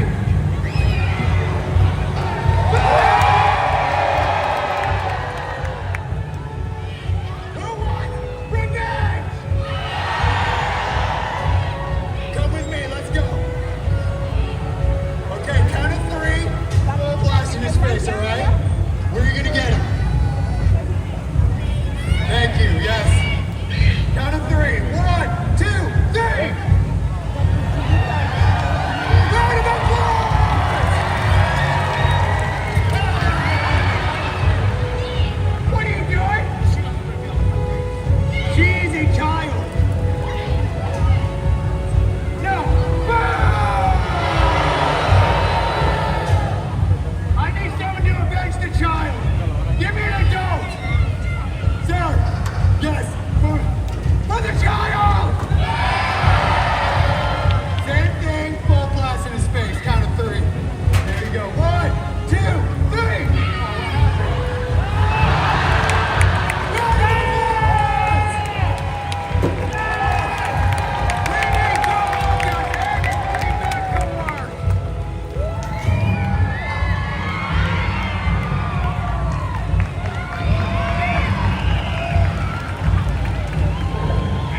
Ladies and gentlemen, welcome to this performance of Waterway. This show contains many pyrotechnic effects. For your safety and the safety of the performers, we ask your cooperation in remaining seated during the entire performance, keeping all aisleways clear. Thank you, and enjoy the show.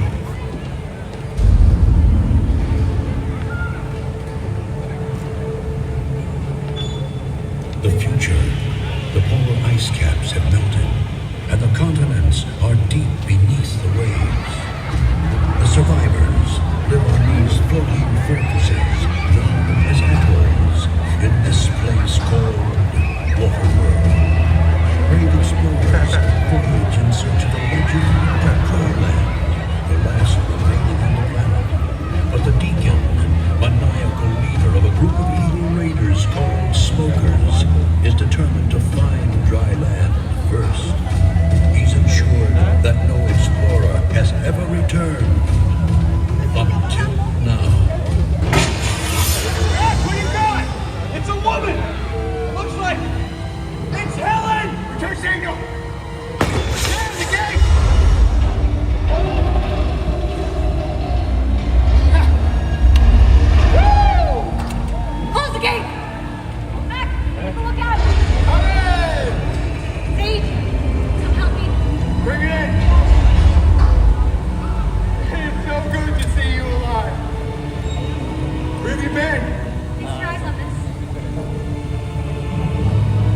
George! How did you come by it? Dry land. Dry land is a myth! No, it's not a myth. Been there. Salvation. We can all start new lives on dry land, but we have to hurry. The deacon and his smokers are after me. Smokers in the distance! Battle stations! Helen, I need you on the tower. Matt, get along!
Outside! Hey! Where do you think you're going?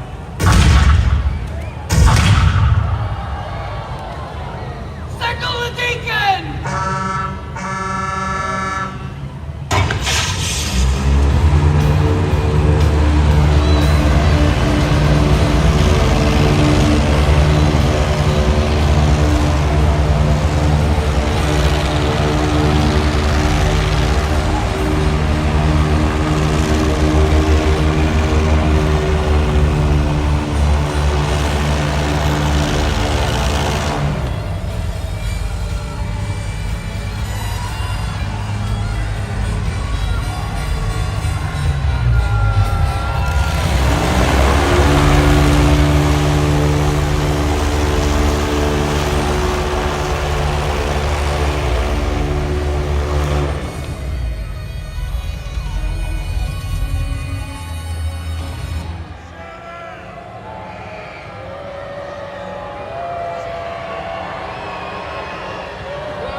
I can't read. Who wants it? Who wants it? Right there? Get ready.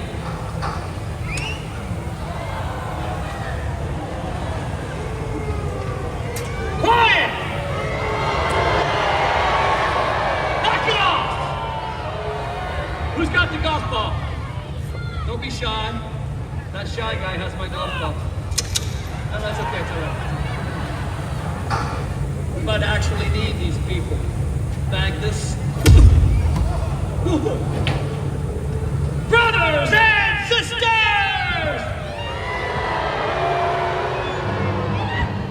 Hey! Dickie! You hear that? We are not your brothers and sisters! Am I right? Shut him up.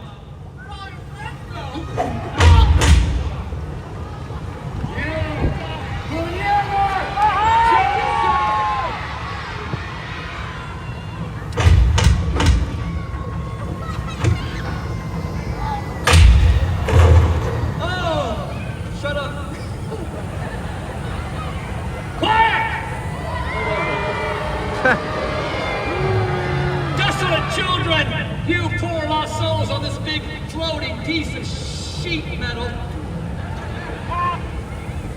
Nobody's asking you anything. It's me talking. The provider has spoken, and he's told me personally that someone here knows the way to dry land. That's right, my flock, dry land. Oh, we're gonna pave it, drive it, tax it, tie the sweet Joe above. We're gonna use it, cruise it, fill it, drill it, and build an 18-hole monument to my beloved self. You'll never find Dryland Deacon! I won't let you. And neither will the Mariner.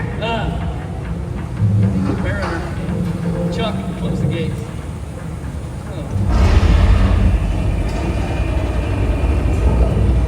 Mariner! You mean that half man, half fish boyfriend of yours? The one that poked out my eye? Yeah! Is that what you're talking about, huh?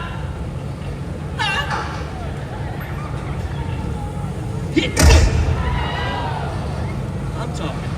Bring me the girl over here. Right here. Hi, Helen. Offer you a smoke? Oh! Trying to be nice. Don't be rude. I know, let's play a game. Watch her. What do we got there, boys? We got an atoller! And he's got dirt! Oh, he's got dirt. You see, Helen, I need to know the way to dry land! That's right. So we're gonna play a little game. It's called The First One Who Talks Lives. Leave him alone! He doesn't know anything. That makes you the winner. Don't tell that he's dead! That guy's the loser. Drop him. Yeah! Now you really don't like me! That's it. You're gonna tell me the way to dry land. Yeah, or you're next! Jet ski are approaching at high speed! Yeah, so what? Just shoot him! He's gone! What do you mean he's gone? He's gone under the water! No, that's the Mariner! If he can go under the water, that's him, that's the Mariner, shoot him! Mutation!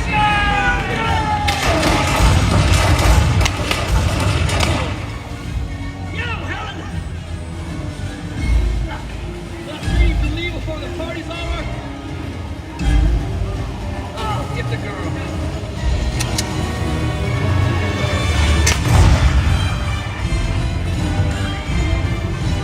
Ricky, he's right here.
I've signaled my seaplane and the furthest place to Kingdom Come. I'll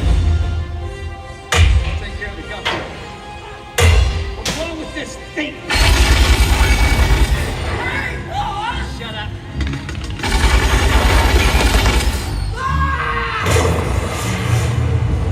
Need something with a little more kick. Yes! Oh, yeah. Ask and ye shall receive. Mariner, say hello to Big Bertha. That's nice. Now do us a favor, stay in one spot.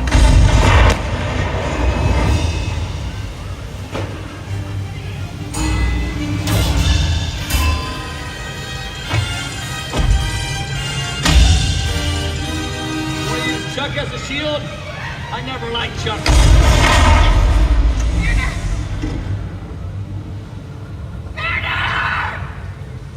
Yeah, winner!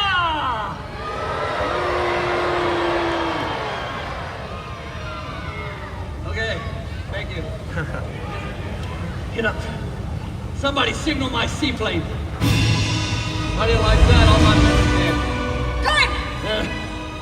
So's your boyfriend. You see that ladder start climbing? Faster. Yeah. I've got a brand new vision. A pilgrimage for two to dry land, that's me and you. Just think of it, the two of us, savoring the sweet flavor of dry land.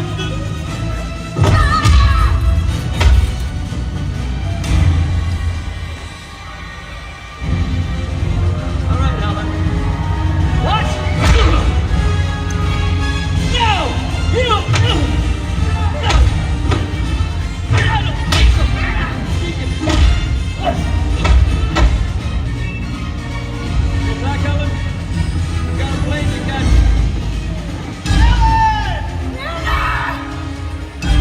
Fish boy.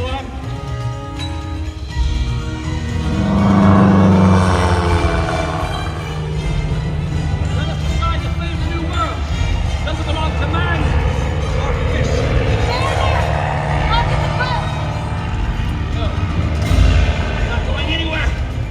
Now with a hole in your boat, you...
in the seas of water. Ladies and gentlemen, the cats of Waterworld.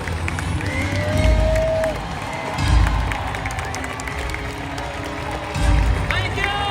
Thank you! All right, your great audience, let's hear it go. Woo! That's what I'm talking about. That's good energy. Now, you may recognize some of our cast from their work in television and film. From the upcoming movie Babies, Ricky Fiorano.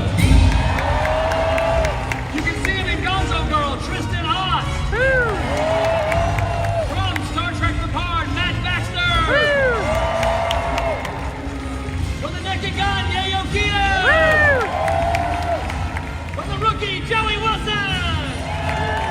From that amazing 45-foot Varda, from Glee, Conrad Trask.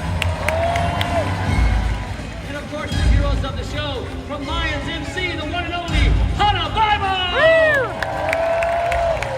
And from Kickin' It, Spencer Rathkamp.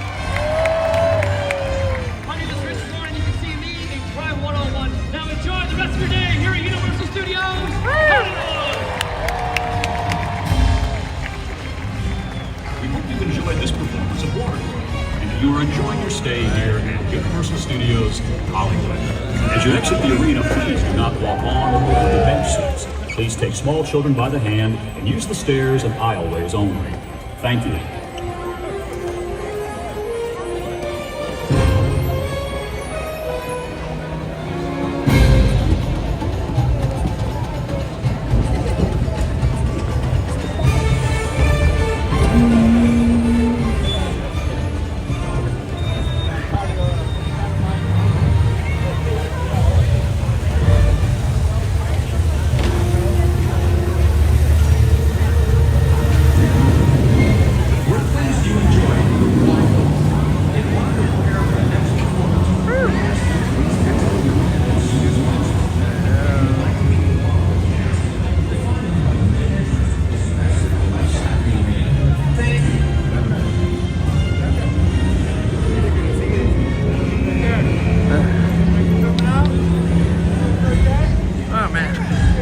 Kevin, agreed. One of the best shows ever. That's why when I always say that One Piece should come, it should be at nighttime, and you should keep this one too. Like half of it. Oh, awesome. Thank you so much. Appreciate it. Oh, did you get the cup? No, I didn't. I wasn't really interested anyway. That's fair enough. Got it, got it. The HHN, are you excited for this year's HHN? Yes, I'm excited. Oh my god. Have you heard the rumors about Art? How you might be taking over the tram? Yeah, I'm excited about That's that. gonna be really great, yeah. Oh, I love doing it. Yeah, thank you so much. Please do enjoy it. In order to prepare for the next performance, we ask that you please exit the arena as soon as possible. And if you would like to name your honorable cast, you'll find them by the main entrance as you exit the left side of the arena. Thank you.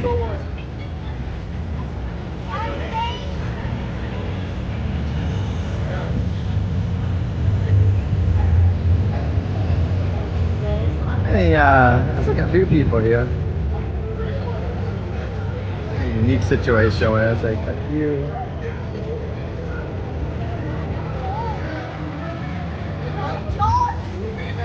Yeah, good to see you, bro, Kevin. Better say hello. Kevin and Faith People. What did you think of FanFest? What was your favorite parts? Let me know in the comments, Faith People. Love hearing what you guys think about the parks. I only know what I think, so it's always good to hear what you guys are like gabbing about. What do you think? What would you like to come back? What would you like to see all that?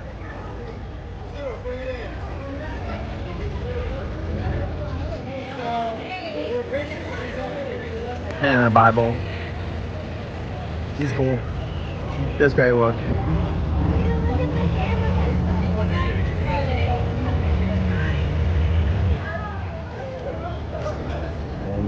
Let's go over here and say thank you again, Sage, for another amazing show, man. We always appreciate you guys. Thanks. Appreciate you. Thank you. All right, let's go over here and just wait for Rich and see if we can talk to Mr. Warren for a moment of his time if he comes over.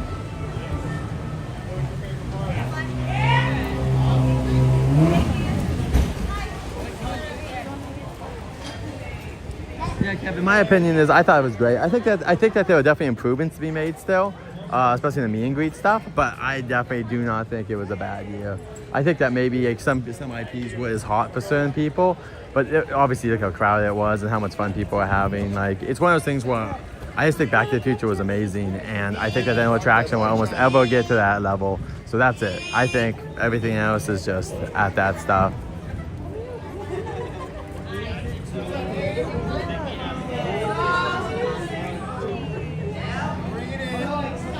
All right, let's go see Rich in a second.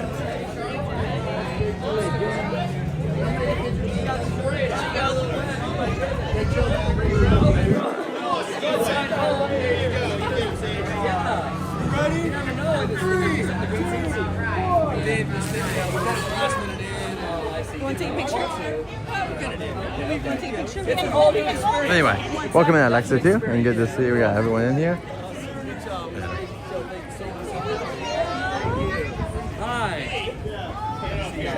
That's it.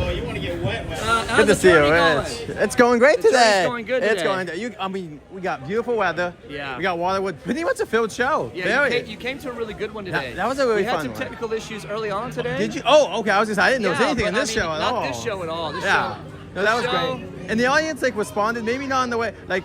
It's good that they hate the villain. Like, they really hated you today. I prod them a little bit. Yeah. I'll say things like "be quiet."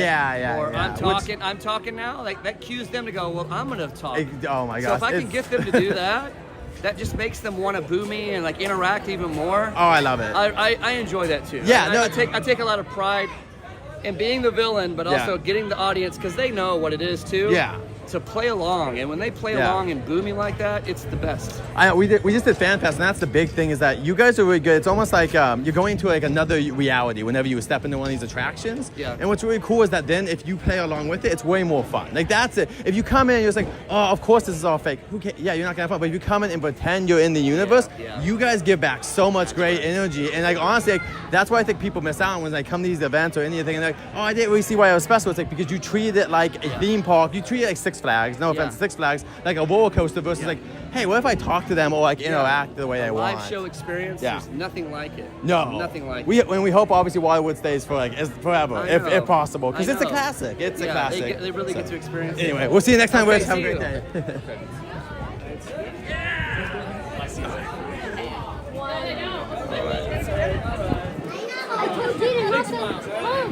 I basically told you not to let me in.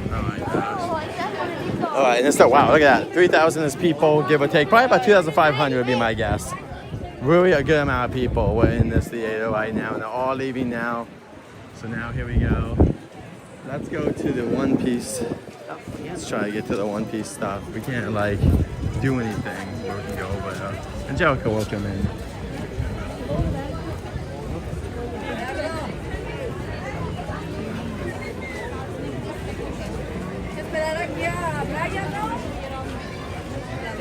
Ahí están abajo. ¿A dónde? ¿Ya te dijeron? Es que ellos todavía no salen. No creo que hayan salido.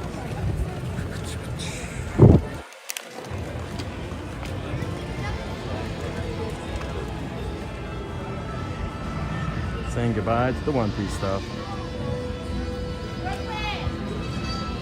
Oh, the lights are down. Look at that. Look at that. The lights are already down for Waterwood. So they did start last night. They started last night dismantling Fan Fest. They are getting ready for Mega Movie Summer / HHN.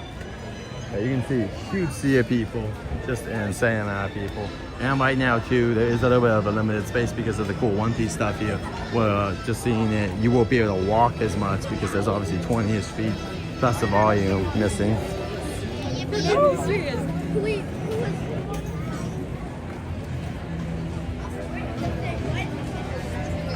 Very nice, Brandon. Yeah, the Straw Hats had off. I saw last night at the last show, Luffy had an extra line that they recorded for him where he said he's going to be the future king of the pirates. That's really cool. I'm happy they did stuff like that. We got to see Pedro Pascal last night, so unfortunately, I would have to say that like we made a very good choice going to Disneyland. Not that Fan Fest would have not been fun, but I would have been like, wow, that could have been me. And it was.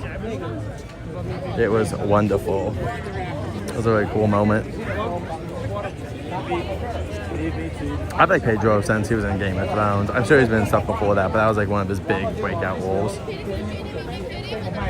Then he did Narcos and stuff.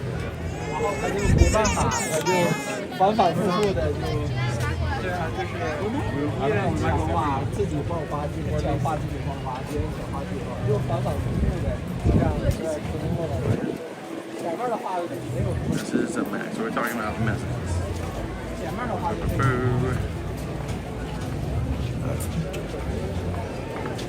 One Piece. I think the restaurant's closed. No, it's not. Because it still has the One Piece. They have the One Piece food in here. The theming's still in here. Very cool. Okay. So they still have One Piece.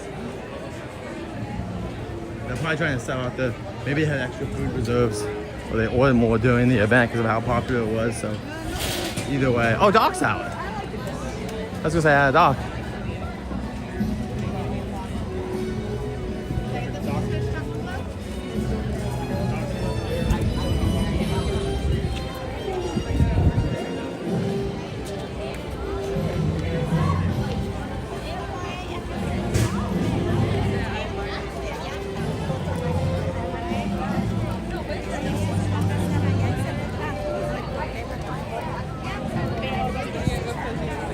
Not too much. There's not too much stuff on sale. They have a little bit, but the One Piece isn't. It's just the like, generic stuff that was on sale. And I don't see many t-shirts.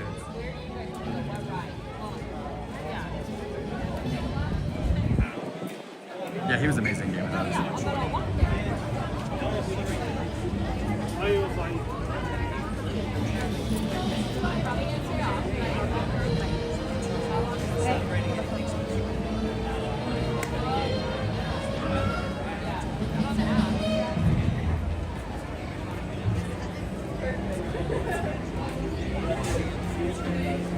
Doc Brown, good to see you. Great, Scott, you're back. Yes, huh? we are back. We're back. You know, we saw Marty earlier today. He was out. Yeah, Yes. he's been watching the car Yeah. because Biff Tannen is running around somewhere. Is he always running around? Well, He's- yeah, of course he always causes trouble. Yeah, but he's- we don't know which version, how old he is, you know? I mean, I feel like the old man version's the easiest to take care of, I don't but know. Yeah, he's trouble no matter what. that is fair enough. So fair enough. you're back Let's- from all this fan We festing. are. It was very fun, very fun. As I told Molly the same thing. We did miss Hill Valley, and we hope that maybe one year again, in the future, it can come back in whatever form it does. Maybe like back in the day in a Western setting, or maybe even in the future again. Could be the past or the future. You never know. You never know Back to the Future. But anyway, Doc, it was good to see you. We'll see you next time, my friend. And thanks so much for saying hey. You take care. Bye. Have a good See you day. in the future. See you in the future. All right, guys. That was Doc Brown. Let's go grab some ice now. I wanted to say hey to Doc before he was gone. We got Molly and Doc today. Wow, we did some good. I didn't think we were going to get this many character interactions for how short we were here. Pretty good. All right, let me get some ice. Right here.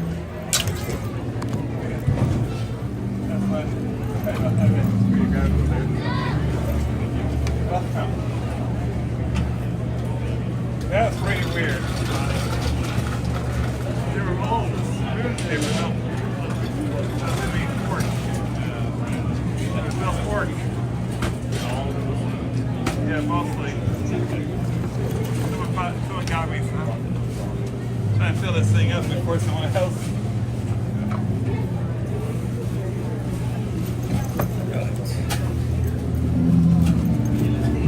But yeah, we did look at merch earlier, guys, and there wasn't too much. I'll put a video out for merch, but it wasn't that bad. And no Yoshi stuff's on sale. I think they're gonna wait to put more FanFest stuff. They might put it on sale next week, but they also might wait till after Memorial Day weekend would be my guess. I think that if they still have a lot of stock, they'll put all of it in one area, and then they'll start putting stuff on sale. But I don't think they need to yet because they have so much stock. And it's about to be a 3-day weekend. Vacationers will be here.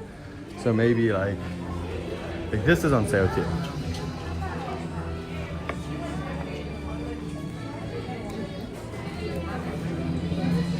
Cornish pig seed. So we need a couple of these for like a haunted house you're making. This is probably the time to do it. Yeah, all the Yoshi stuff's not on sale.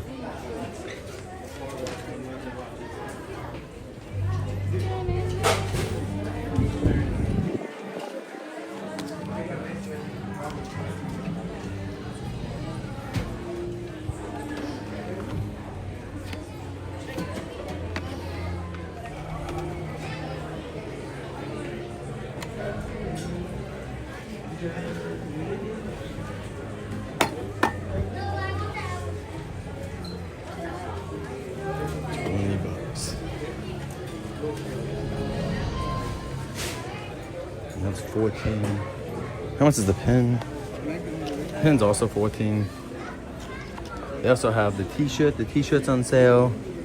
T-shirts are $30, so they're like 9-ish, I think, right? Somewhere around there. But yeah, none of the Yoshi stuff's on sale. Maybe it's generic and other stuff. All right, let's go into the Harry Potter store. Let me go see on the way out. Yeah. And there's the Sanji stuff still up. Like I said, the One Piece restaurant's still here. It might be closing tomorrow, though. Who knows? After today. I was gonna see. Okay, they do have it in here, so let's see. There's the mug. Right there. Just double checking for extra dings. Yeah, thank you. I'm gonna grab this. Yes. I'm gonna go grab this one. This is not for me, it's for a friend that likes Harry Potter. Oh, jeez. The lines are really bad.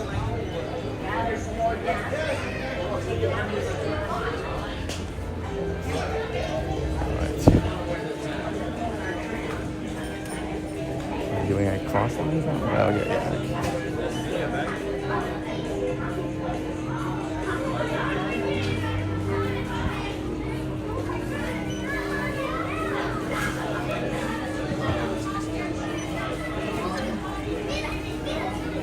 This is for Sam, honey. This is for Sam. Not for me. That's it, yeah. Do you have an annual pass? Yes, let me get that out.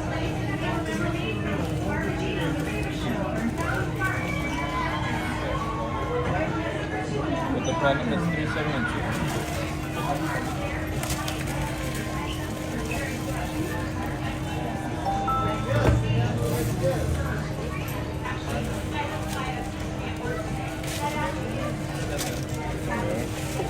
Have a great day.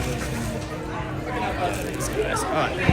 I got that cup for $3. Not for us. Not for us. That is for our friend Sam, who's probably not watching this. So, yeah. Let's get out of here. It's time to go. Yeah, it's a cute mug for all this. Like that's she likes Harry Potter, so it was $3. That is like nothing. I do not mind giving people gifts when it's that cheap. It's like that's a nothing, and it's a great cup. And I just gave her boyfriend, which is my friend as well, a cup, and he ruined it. So maybe she won't ruin this one. Hopefully, let's hope. I saw people really getting upset about this thing. I think it's hilarious. People are like not happy about the new security perimeter. Love it. The thing I've been warning about. Mod, please don't mod. You're not a mod, so please do not mod here. Thank you. Please do not mod. Keep your comments about the stream only, please. We don't want drama, and we don't need you modding, please. Thank you. Our mods will take care of anything happening in our chat.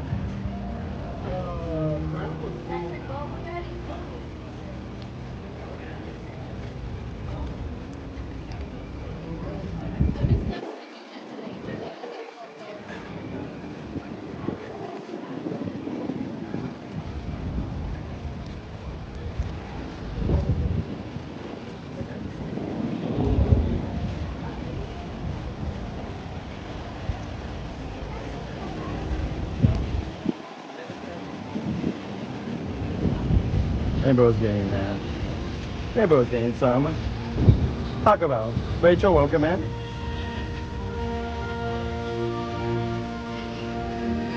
Welcome in, Jen. I was not ignoring you. Sometimes I just have too much going on. There's a good amount of Harry Potter stuff. That was not selling that well.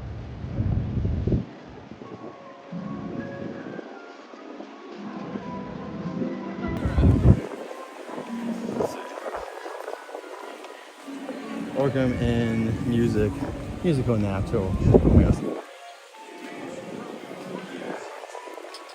musical nature of a welcome in. Good to see you. We're gonna have fajitas. I'm gonna call my wife. Got another couple minutes. But yeah, we came in to check out merch. There wasn't too much left. I'm sorry, there was a bunch of stuff left for like Harry Potter. Generic stuff, there was a good amount. There was a good amount of stuff. They just have to say if it's gonna go on sale or not. The negative is they had this awesome jacket for Woody Woodpecker, but 23% off. If it was a 70, I'll buy it. It's like an $80 jacket. That's nice. Love a nice Woody jacket. If he ever comes back one day.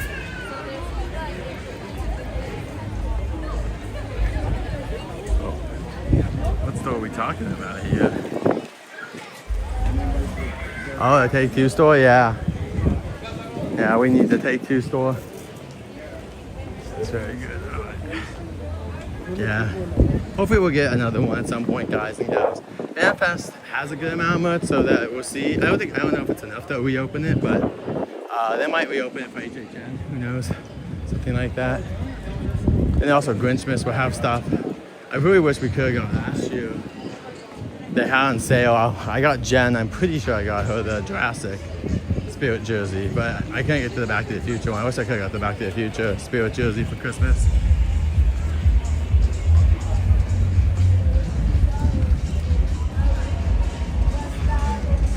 Yeah, they haven't announced anything for Mega Movie Summer at all. We don't know anything.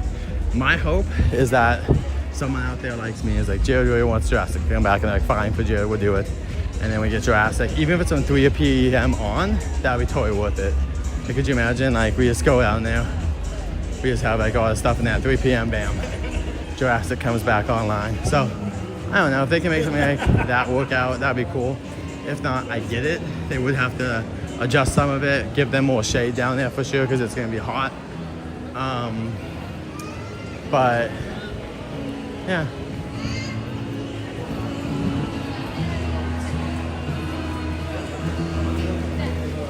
But we'll see. There's also Fantastic Beast could be back. We saw the dragon. So since he's here, yeah.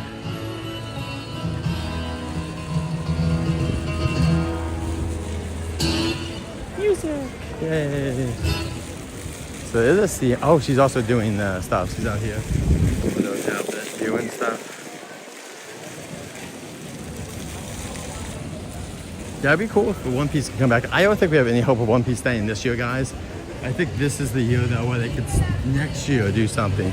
And Universal has announced stuff early, so we wouldn't know anything.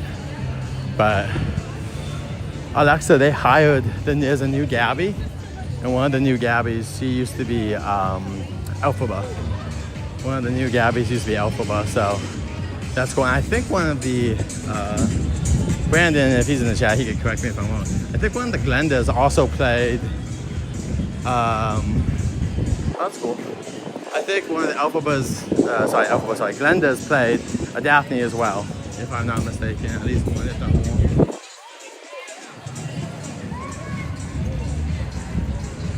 Yeah, Kevin, very cool. We were very surprised. I wish I could have got a better shot, but I'm so appreciative to be there. Really cool.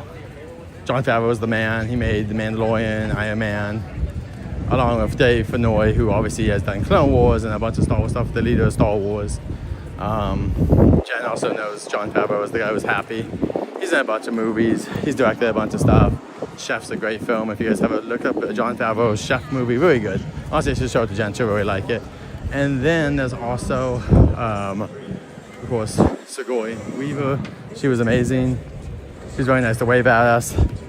Aliens. Avatar, Finding Nemo 2. She's a marine biologist voice and stuff. Yeah, we hope they brought back more work here. And then Dave Filoni is the head of the Star Wars stuff. He's done, everything. He was the guy he's the reason we have Darth Maul show, Bad Batch, Clone Wars. He's the big push behind most animation stuff.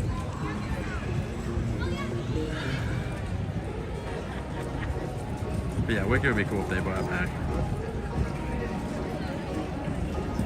There you go. Well, that's what I thought. There you go. So anyway, guys, well, I'm gonna go hang out with Jen because we did have a really lovely day yesterday.